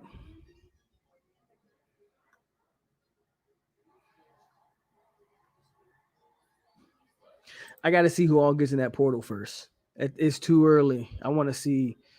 I want to see who. I want to see some of the bigger names to hit that portal. There's a lot of rumors of guys, but I want to see guys hit the portal before I make a prediction, because I can predict guys now, and then tomorrow, some huge name hits the portal. And it's like, oh, wait a minute, So portal's just getting started, y'all, but we're gonna have plenty of that talk. I did see that, Jamal. So underrated recruit, maybe Ward. The little bit I watched Ward, he doesn't really wow me with anything. But a Tavion Gatson, I'm always big on my guys who just have the size. And Tavion Gatson, we talk about D tackle at 6'3", 6'4". So he has the frame. He's already 280, 290 pounds. So you could probably throw another 10, 15 on him, right? Gatson could be a guy.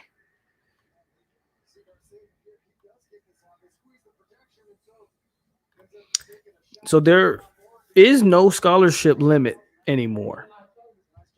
The thing with transfers, I think for every transfer you bring in, one has to transfer out. I don't know if that's still a thing, but I think that's still a thing, one.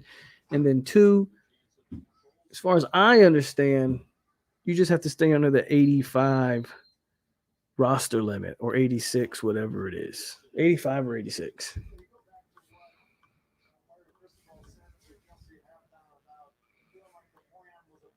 Kirkland.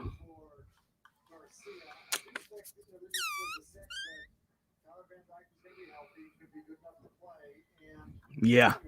Tell you, man, when that portal officially opens up, it's going to be crazy. And I'm here for it. This is off point, but check out Rivalry Weekend. And our Noles pulled off a win on upset week. Teams are dropping, and we won the big one. And USF just took the lead, to your point, Nicholas.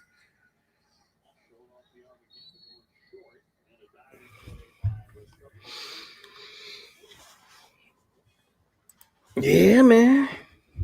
Rivalry Weekend's crazy. Auburn kept it close for a little while, but then they got blowed out. Everyone was calling us bad because we didn't blow Florida out when everyone played. Right. I mean, again, look, Georgia Tech kept that thing interesting in the first half with Georgia, but people just want to be. We still have them, guys. Look, I haven't really addressed it, but we're 9-3. But if you think the haters are gone anywhere, they haven't gone anywhere. They've just shut up. They've just shut up because I got plenty of them who go scroll back earlier the season and go look at some of the comments of people leaving comments on the video hating on Mike or just hating on the team in general. So-called FSU fans. I said it before, they are worse than the Miami fans. They're worse than the Miami fans, man. At least the Miami fans, I know where your allegiance lies. At these so-called Florida State fans, trash.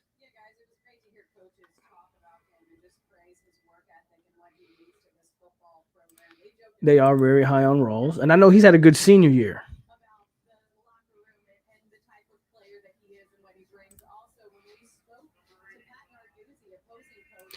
I don't know why that report came out about our big transfer portal wall at $5 million. Who cares? It's nobody's business. Well, your boy Ruiz puts it out there. That's why, Canes, eh?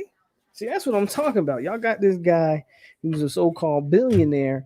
He tweets like he doesn't have a day job. And I guess I get it. And that's what entertains him. He's free to do what he wants. Ruiz be putting all that stuff out there.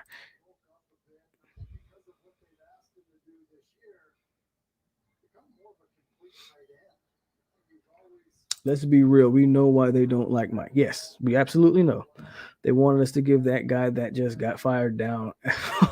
I wonder what their comment is on that too, Tyler. It was a great, obviously we know the elephant in the room, but we know. But is FAU wrong for firing that guy? See, I don't get it, man. To Taggart's defense, he took over a team whose previous coach had quit on him. So the locker room was in shambles. But to counter that the talent on that team that he took over was ridiculous. But that team he took down there at FAU,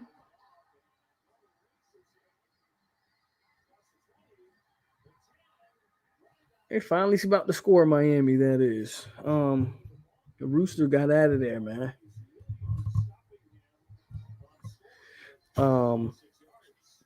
But he took over an FAU team that didn't have those issues. And again, that team had just won 11 games with Lane Kiffin, and you sabotaged it. You sabotaged it. So last year, UM and UF didn't care about recruiting. It was all about field production. 12 months later, it's all about recruiting. He said we couldn't line up correctly. Jaden Daniels just went down. Yeah. I know the ones that show up when this show every show are true fans. Hate the fans that only come out to bitch after a loss.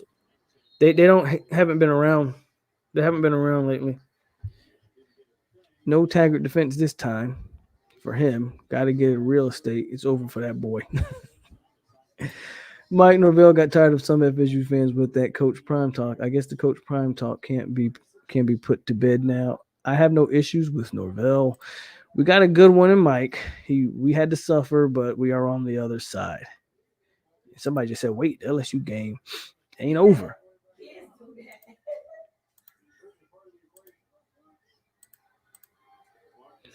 What happened on the LSU game?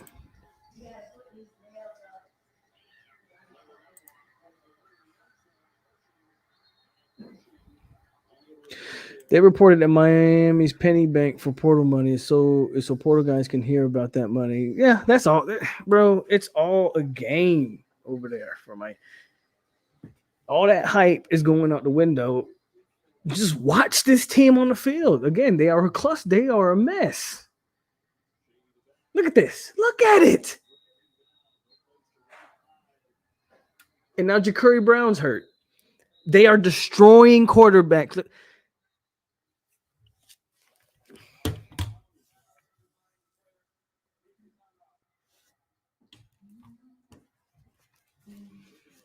Jacurri's in a ton of pain. You can see it. He's in a ton of pain. I don't necessarily know what happened. Something happened with his arm. How many quarterbacks is this team going to ruin? Why is Jacurri in the game? I get it. He can run, but Jake's your guy. How many quarterbacks are they going to destroy? If you're seriously, if you're a parent, what do you think Rashada said? I'm good. I'm not going to that crap. Don't blame you. I don't know if Sunbelt Billy's much better, Rashada, but he's better than this crap.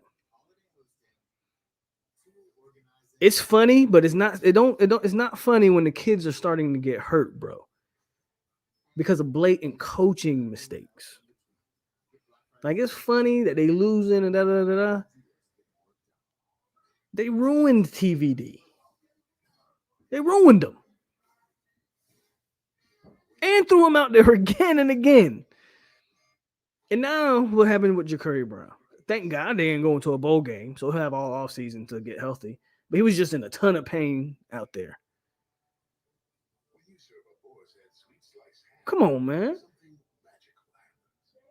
Mario got this thing looking like a clown show. And I don't know how Miami fans are sitting by defending this crap. Because all I know is Manny wouldn't have it looking like this. I ain't saying Manny's a good coach, but Manny wouldn't have it looking like this. That's all I'll say.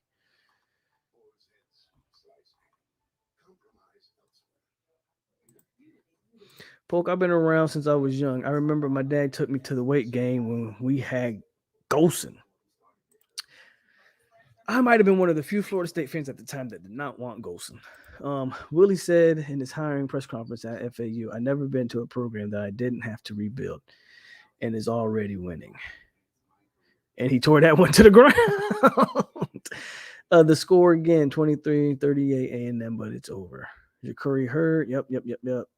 Mario got another QB hurt. Mario got Jacurri killed. I have no idea why Van Dyke was even in the game.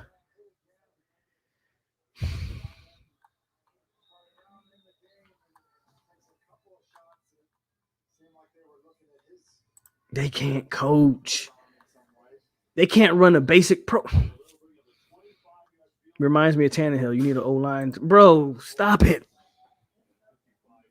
If you need an O-line so bad, which I'm not saying you don't. I know you guys have a lot of injury on that O-line.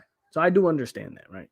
But if you know your O-line sucks, look at the plays they're calling. They're getting their quarterback killed. Like, if I know my O-line sucks, why am I calling 4 or 5 step dropbacks for I know my O-line can block. So what am I doing? Come on, Zay. You know better than that, Zay. I know you want to give Mario a chance, and I know you think you got you a good coach because he can recruit. Zay, if you take them orange and green glasses off, you'll be like, what are they doing?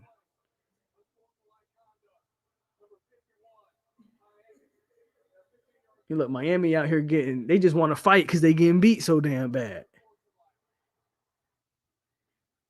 Mario lost control of this team, bro.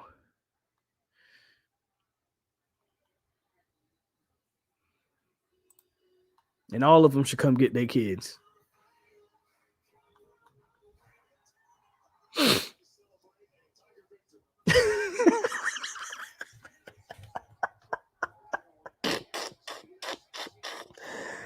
Oh my God. You can't make this stuff up. Man down 28 and kick the field goal and he's inside the red zone, bro. He don't even care about. Oh my God. You can't make this stuff up with this dude. I can do this the rest of the night. These guys are ridiculous. Y'all, bro, I don't know if Willie was this bad. Seriously, I don't know if Willie was this bad. And Willie was bad. No, there's not a Florida State fan in here that don't be like, damn, Willie was bad. But holy cow, this is a joke. You're watching a joke. And it's Pitt.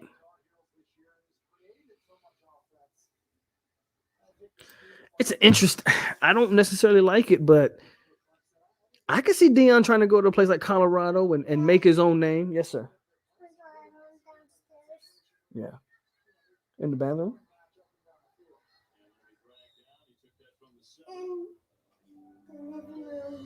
Why? Go tell.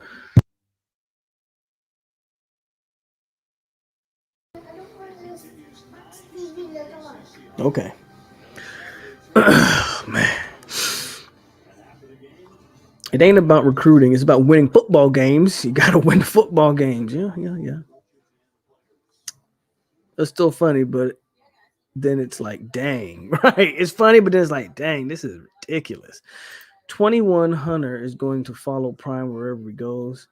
Man, thanks for holding me down all season, Chris, with the $20 dono, bro. I appreciate that for real, for real. I'm just doing what I enjoy to do. Clickety clank, clickety clank. The money goes into my piggy bank.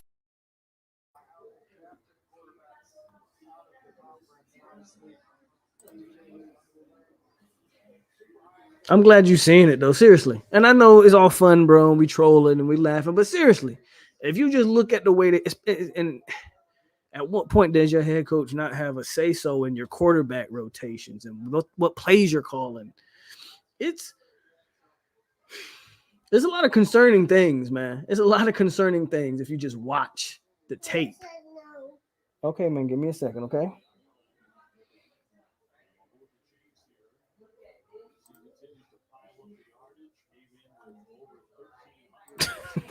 No, they ain't gonna do that. Mario ain't going nowhere. I don't think USF is gonna. If Colorado wants Prime, they're gonna show some money to him. I don't know if he can really make noise in Colorado, but I wouldn't put it past Dion to go to a place that none of us expect him to go. To be honest with you, I ultimately think he stays at Jackson State though. Polk Mario did it because can you imagine if Pitt blanked Miami United? It doesn't. The media's gonna eat them alive regardless. Look at this. Look at the game. They're a joke. Offensively, they're a clown show. Defensively, they're a mess. They're gonna get these jokes regardless. At least go. I mean, people. I respect you if you try to go for the touchdown, a field goal. Do what you got to do, I guess. You feel me?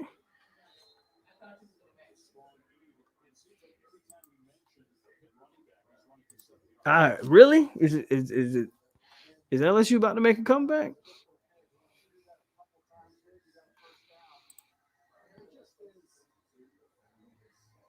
That's true. Willie could. He said we were a fire first half team sometimes.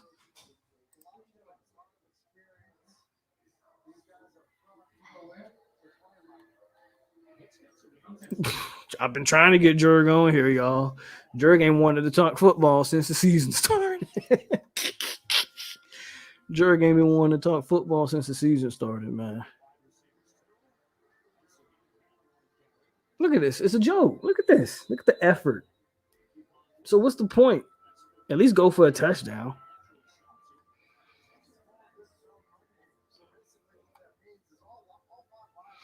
You're not wrong. No, you're not wrong, Zay. I do like. I think the players have quit on your coaching. I think the players have definitely quit. Right. I just think that some of that leads to the most of it. I mean, why are the players even in a position to quit? Like, no, a lot of questions there, right? You sure did.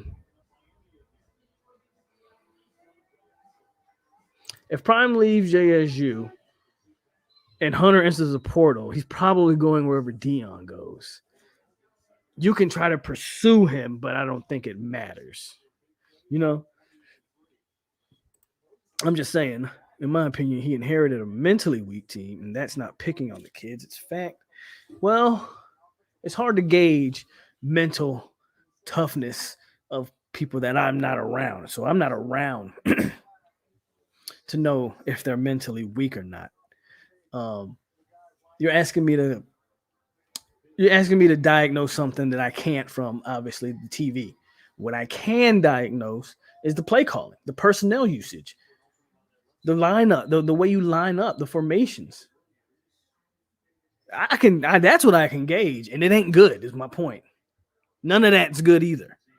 The players may very well be mentally weak. I know you're a Miami fan, and you guys got a lot of people that claim to have inside knowledge of the stuff. So I get it. They may very well be mentally weak, but I can't gauge that. But if I can gauge what I can see, and Miami's a shit show. From a football X's and O's standpoint, they are a discombobulated mess and have been all season. So I do agree with that. I just think he likes being the big dog there, though. Could be wrong.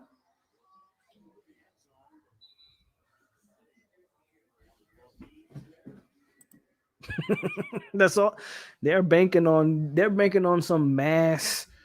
They're banking on the fact that I think they think every big time player is going to want to come to Miami. There's no way any players watching this and going, "Oh yeah, they're using players to the best of their abilities." It's one thing if this was a well coached team and just the players weren't good, which I think, hint hint, we had some of that where I think you could see some things. Now, don't get me wrong, Mike and company, we made our problems as far as coaching goes as well. But I think there were always signs of things, and we just said, man, if we can get some better players, we'd be X, Y, and Z. And I think that's why Portal players would look at Mike's system and go, I might be able to flourish here. I have a hard time seeing that there, though. Because this is a joke. Thank Miami for this, because this is a joke. Bro, Jer gone, bro. He left Earth. I haven't seen this man. Next week, definitely. We're 16 now. Yeah, 12 is a good one. Probably right outside the top 10. 11 or 12. Maybe 13. I know I'm giving a bunch of different answers. You said 12, so I'll go 11. I'll one up you. I said we finished right outside the top 10. And it's 35-3. Appreciate you, Marcus, for the $3 donation, bro.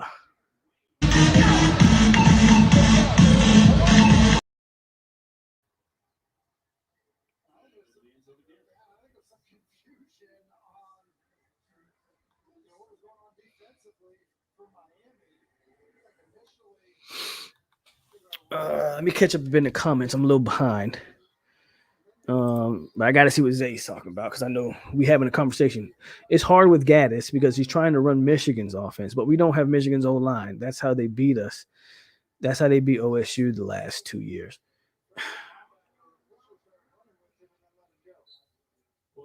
I mean, I guess I've always been told and taught, this is just me, and everybody has different opinions, that good coaches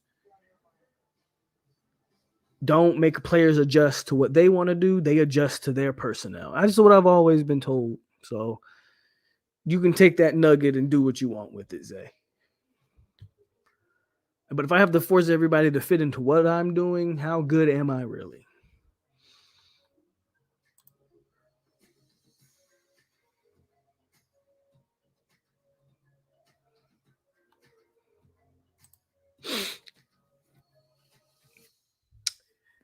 That he's 100% down. Look, I think Miami fans are delusional if they don't think more decommits are coming. Take it from the team that's been through it. We know they're coming. Now, is it, will it be any of the big time guys? Who knows? I know they like to highlight every time a recruit messages that they still 100%. They like to be like, see, well, again, guys did that to us too, and you see what happened. So we'll see.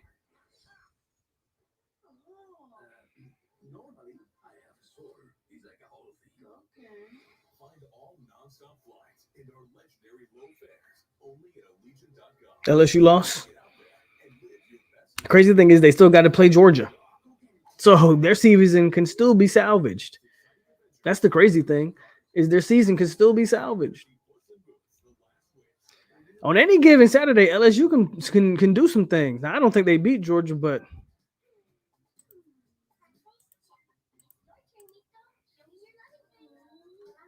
either way, we suck. Can't stop. Can't keep firing. Can't keep firing coaches. I don't disagree with you there. I'm not saying y'all should fire anybody. I agree with you though. It doesn't make sense to fire Gaddis, especially when y'all are banking on. And you can correct me if I'm wrong, Zay. What's the point of firing Gaddis when y'all are banking on a complete roster rehaul anyway? There's going to be a lot of moving pieces. Why not just keep Gaddis and keep guys in the same system? Doesn't make sense that not only are you changing out a lot of players, but then you're also changing out a coach. It doesn't equate for good success, in my opinion.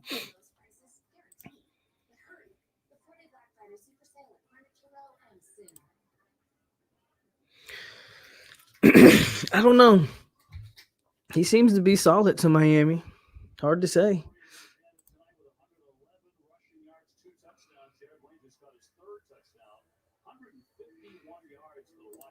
Even if LSU beats Georgia, they can't. No, they won't make the playoff. But here's the crazy thing. Do you think, and I was talking about this before. If LSU beats Georgia, at first we assumed it would be a 2-loss LSU team. Now it might be a 3-loss LSU team. What kind of precedence does that make? Because I'm going to assume that do you think the committee would actually leave out the almighty SEC? You're leaving out an SEC team because there's no way. I don't care if Georgia only has 1 loss. How can you justify having Georgia in the playoff and you just lost to a 3-loss LSU team? That's lost to Florida State. They lost to Florida State, A&M, and Tennessee? And they got boat raced by Tennessee.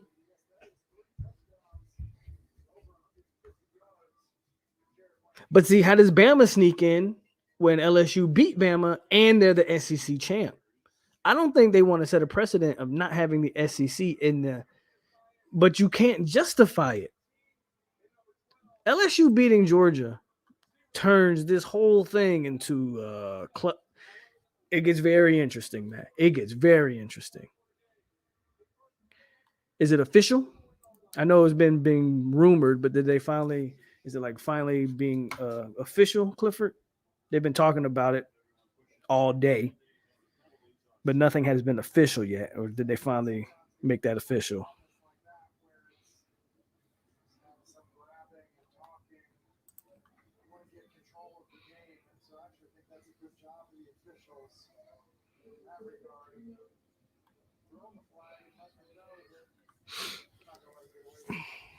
Are you talking about the turnover chain? Are we blaming the turnover chain? I think it's bigger than the turnover chain. I think it's a little bigger than the turnover chain.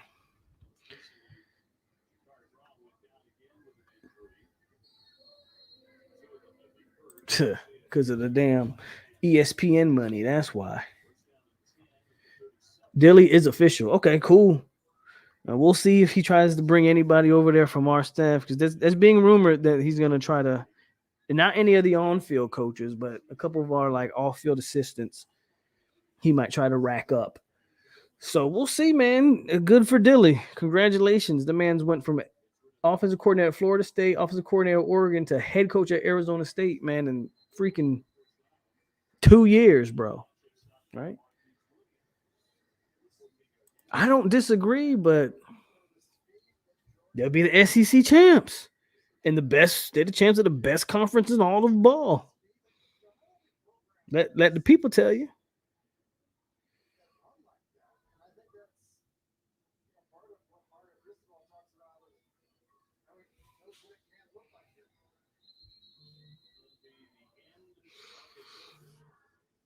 Okay, ESPN just reported it.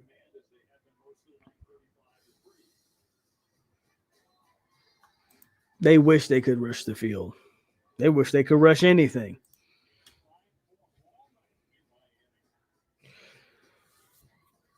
But hit the like button, guys. I'm gonna be on here. I'll be on here a little longer just because it's day after the big game. We still got a little bit to talk about. Sorry, hell, we might. Maybe I'll finish watching this Miami game because this has been There's been a fun game to watch, and you guys seem to have loved just trashing Miami tonight. Trashing Miami, we trash the Gators, so it's great. It's great. Right. I'm not blaming the turnover chain. I'm blaming the parent being Manny, babying them kids and rewarded them. No discipline. SEC refs can't referee at all. Had me piss off some plays yesterday. They weren't great, but refs, I rarely come on here and blame refs. If you've been watching me for a while, I rarely come on here and blame refs because there's just so much other stuff that happens in a ball game, right? Like we can blame refs, or can we blame the tremendous, the multiple drops that we had? Like there's always another underlying factor to something. So I rarely just blame the refs. You feel me? But I don't disagree with what you're saying, though. I don't, and neither one, in my opinion, neither one would deserve to get in.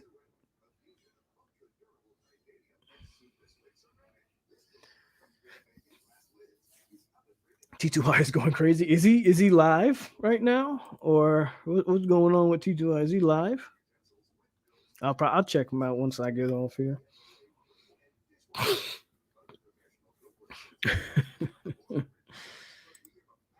Oh man, listen. I don't know if you guys do this, but I do this. So if you haven't done this, do this tonight or tomorrow morning, whenever. You need to go and you need to listen to any Miami YouTuber live stream and just tune in. The Miami Spaces, if you're on Twitter, don't comment. I don't go in there. I don't comment. I don't troll. I just listen and I laugh my ass off. I'm telling you, if you want to laugh, that will be the most fun you'll have listening to that crap, especially after losses like this where they get embarrassed.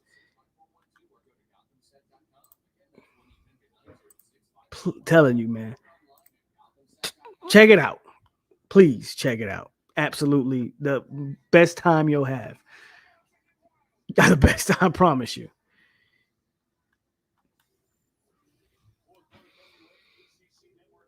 I hope one day we get a chance to.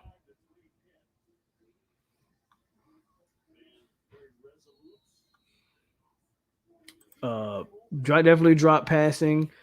D-line was not able to get any type of push. Blown plays early in the game, but we actually shored that up later on. The blown assignments.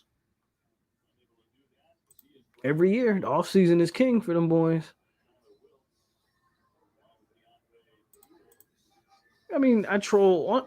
Honest with you, the only reason I even troll Miami is because y'all troll me. And not you specifically. But come on, Zay. You be in these chats and you see how them boys come in here. And you see a lot of times I just ignore it. And I let the chat go back and forth. But there's no way I could let a whole offseason of the trolling y'all did go unpunished.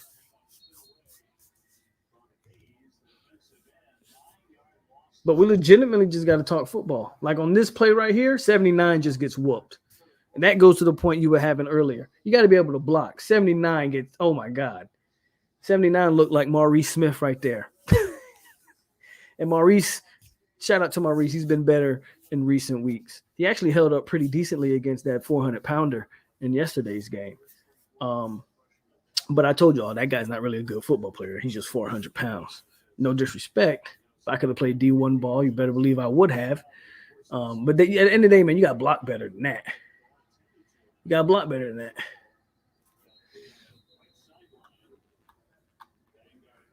Is Florida State better than Alabama? No, I wouldn't say that. I would love to play him in a bowl game and find out though.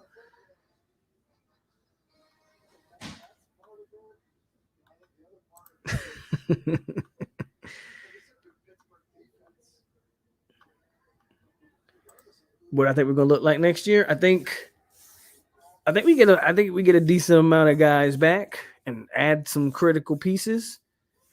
I think next year we look a lot like we did. I think we look like a better version of this year.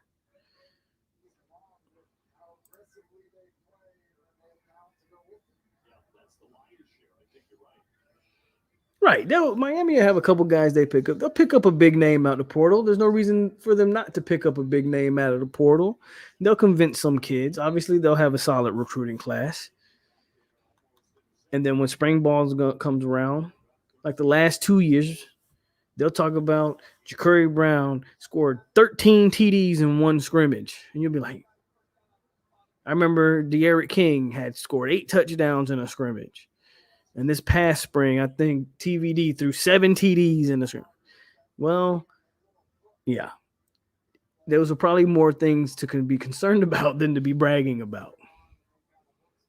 That Notre Dame game over, probably. Do you think Florida State will go to the Orange Bowl in around 4 years? Yeah, I do. I think Florida State will be in the running.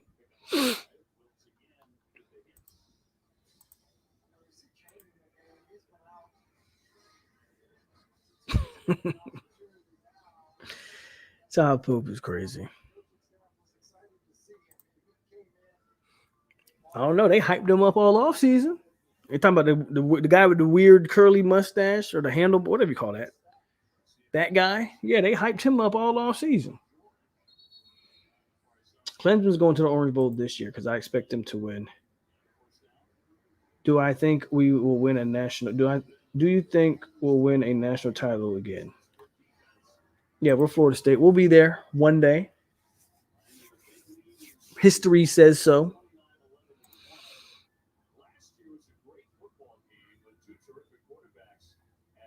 Poke, this is off topic, but if you had to go 1 for 11 on your schedule, who's the team? If you had to go 1 for 11.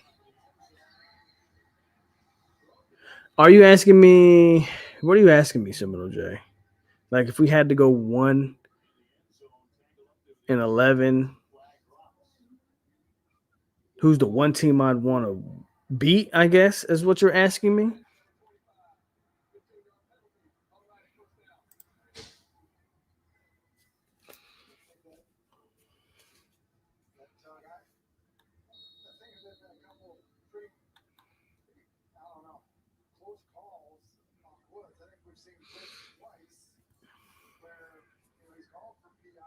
I think South Carolina's a solid game. I remember getting kicked out of a FSU, getting a kick out of FSU taking L's the last couple of years. It's our turn, but I got 100% faith in Mario based on the players coming in. I hope so, Joshua. Based on the players coming in, can you coach them? That's my only question. Can you coach him? If Benson comes back next year, you think he'll hit 1K before the last game of the season? I think if he comes back next year, yeah, he's probably the starter from the jump. And I think 1K would definitely be a goal that they would look to get. Yeah, so if there's one team if a 1-11 season happened, and there's one team, only because I do this, I'm going to pick Miami, right? If I didn't do the YouTube thing like I didn't used to, I would say Florida. But because I do this, if I'm going to go 1 for 11, Miami can't say nothing to me if we're the one team, if you're the one team we beat. That shows how trash you are, right? And because of this and because of the trolls and all that, if I'm going to go 1 for 11, I want to beat Miami. I want to beat Miami. This year looking like TCU, Michigan, Georgia, and I think USC gets that other spot.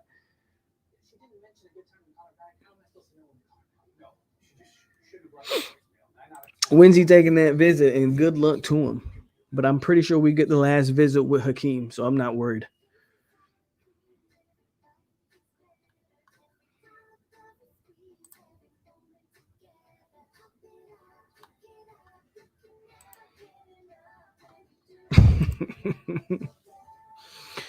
I would love another field goal for Miami.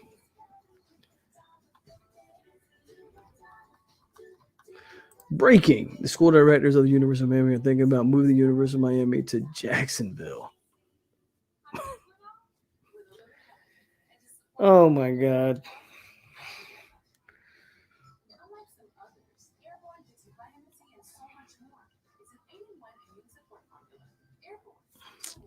I ain't worried about no TAMU visit. Me neither. And like I said, either way, I'm pretty positive we get the last video. We get the last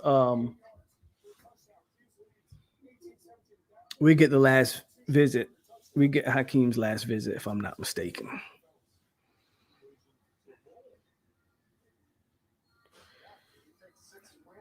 Okay, let's see. Okay, look, we got Miami. They in the red zone. It's a 1st and goal.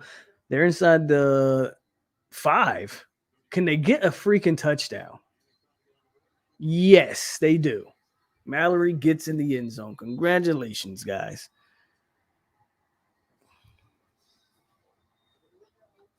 Yeah, man, we talked about that already. I want Texas. I just think Texas and Florida State would be a very fun game. But I think South Carolina's a good game too. South Carolina's a good game. But I want the Texas game. And look at Miami. Miami's embarrassing, bro. They're embarrassing. You've been getting dog walked all year. You're getting dog walked in this game, and you want to fight. Number 15. Who's number 15, Zay? Dude got his helmet off, acting like a fool. For what? For what? So I understand it. I understand some of what the Canes fans are saying. Some of these kids are lost causes. But that's ridiculous. That is ridiculous. What is 15 out there fighting, taking his helmet off for?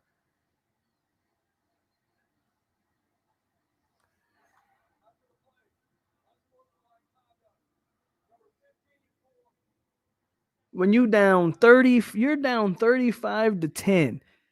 Pitt done pulled the starters on y'all. And you out here fighting?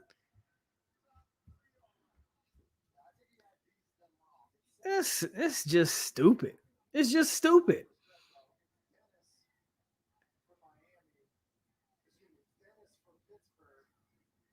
And then the problem I have is he's got his helmet back on and he about to get back in the game.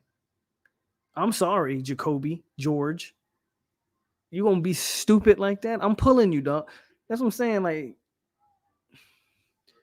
I do agree some of these players are probably lost causes, but coaches also got to coach, man. Coaches got to coach. And ain't no way 15 should still be on the field for acting like an asshole.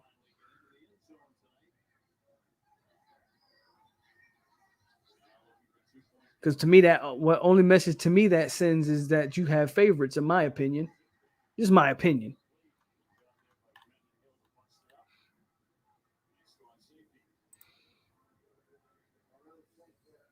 Miami about what life? Yeah, what life? Tennessee would be cool. Tennessee would be cool. Florida State's got a lot of potential matchups that I like. Texas, Tennessee, South Carolina, Bama. What up, Robert? It's ridiculous. Miami's acting like assholes. They're down 35-9, bro. And that's not the first fight. They've been trying to fight the whole game. Yeah, LSU lost.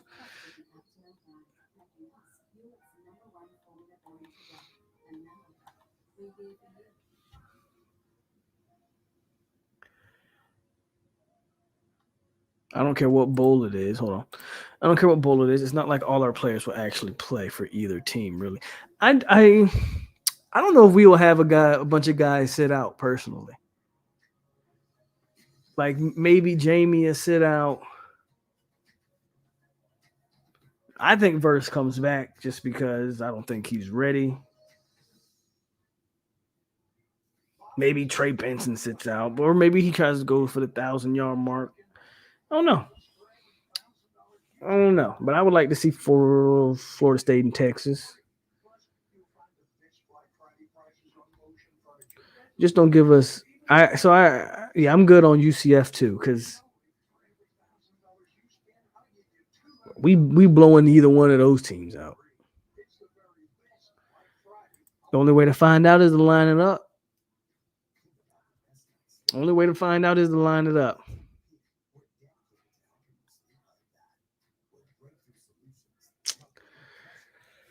I don't want to rematch LSU. Plus, I don't think they would do it anyway. Think about it. If we played LSU first game this year, we're going to play them in a bowl game, and then the first game next year. They wouldn't. I don't think they would make that matchup anyway.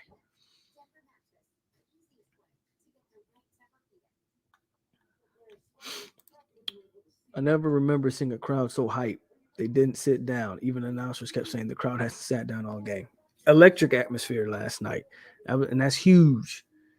And you won. That's what the kids want to see, man.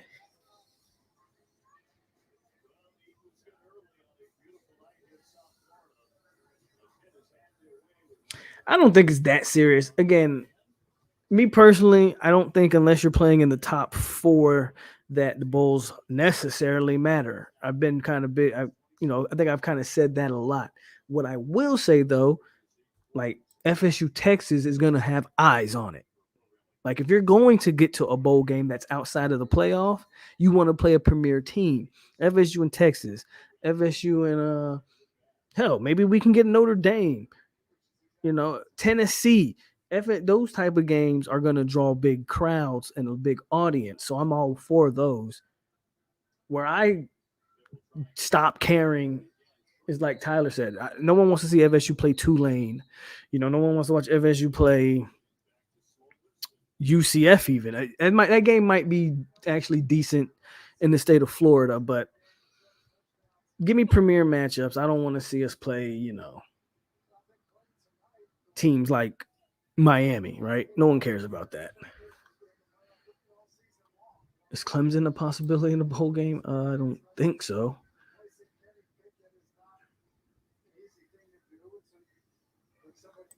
That's another reason why I want it.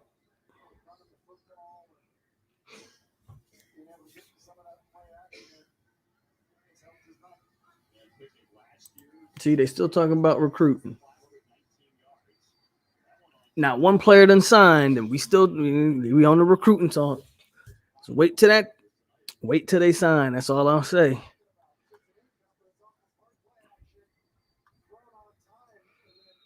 I think he's fine. I don't think they would put him out there if he wasn't.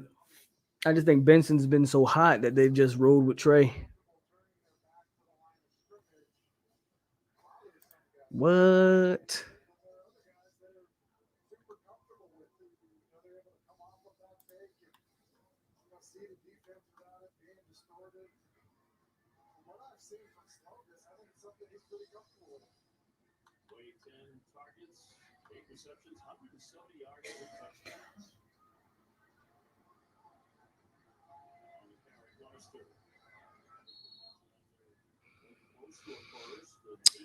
But I think we are done for today, y'all. I've been on here for 2 hours and 30 minutes, and I am going to call it a wrap. Good stream, entertaining. I was gonna watch the whole game, but I'm probably about to turn this crap off. So I'm not gonna keep watching this garbage on my screen, especially when it looks like there's some better games out there. But hey, guys, hell of a season. And just because the regular season's over, the show don't stop. We're going to still be going live on the weekends, on Wednesday. Because we got a lot of portal stuff, man. We got a lot of recruiting to talk. The season's not over, y'all. This isn't over by a long shot. I know we only got one more game left, but it's not over. And Florida State's just getting started, in my opinion. You know, I think we finished right outside the top 10 in recruiting when it's all said and done. I don't think we quite cracked the top 10 unless we can. In order to pull the top 10, we're going to have to flip Baxter and we're going to have to pull Jordan Hall. I don't know if we get both of those guys, if any of those guys, but that's what it's going to take, right? But we got a lot of recruiting, portal. We got a lot of stuff to talk about, man. We got a lot of stuff to talk about. So we not going anywhere. Miami's getting ran on like we was doing to them. So I'm gonna get up out of here, man. As always, it's your boy POLK over here on 863 Seminole TV. Tonight we can go back to being classy and go Noles, guys. We out here.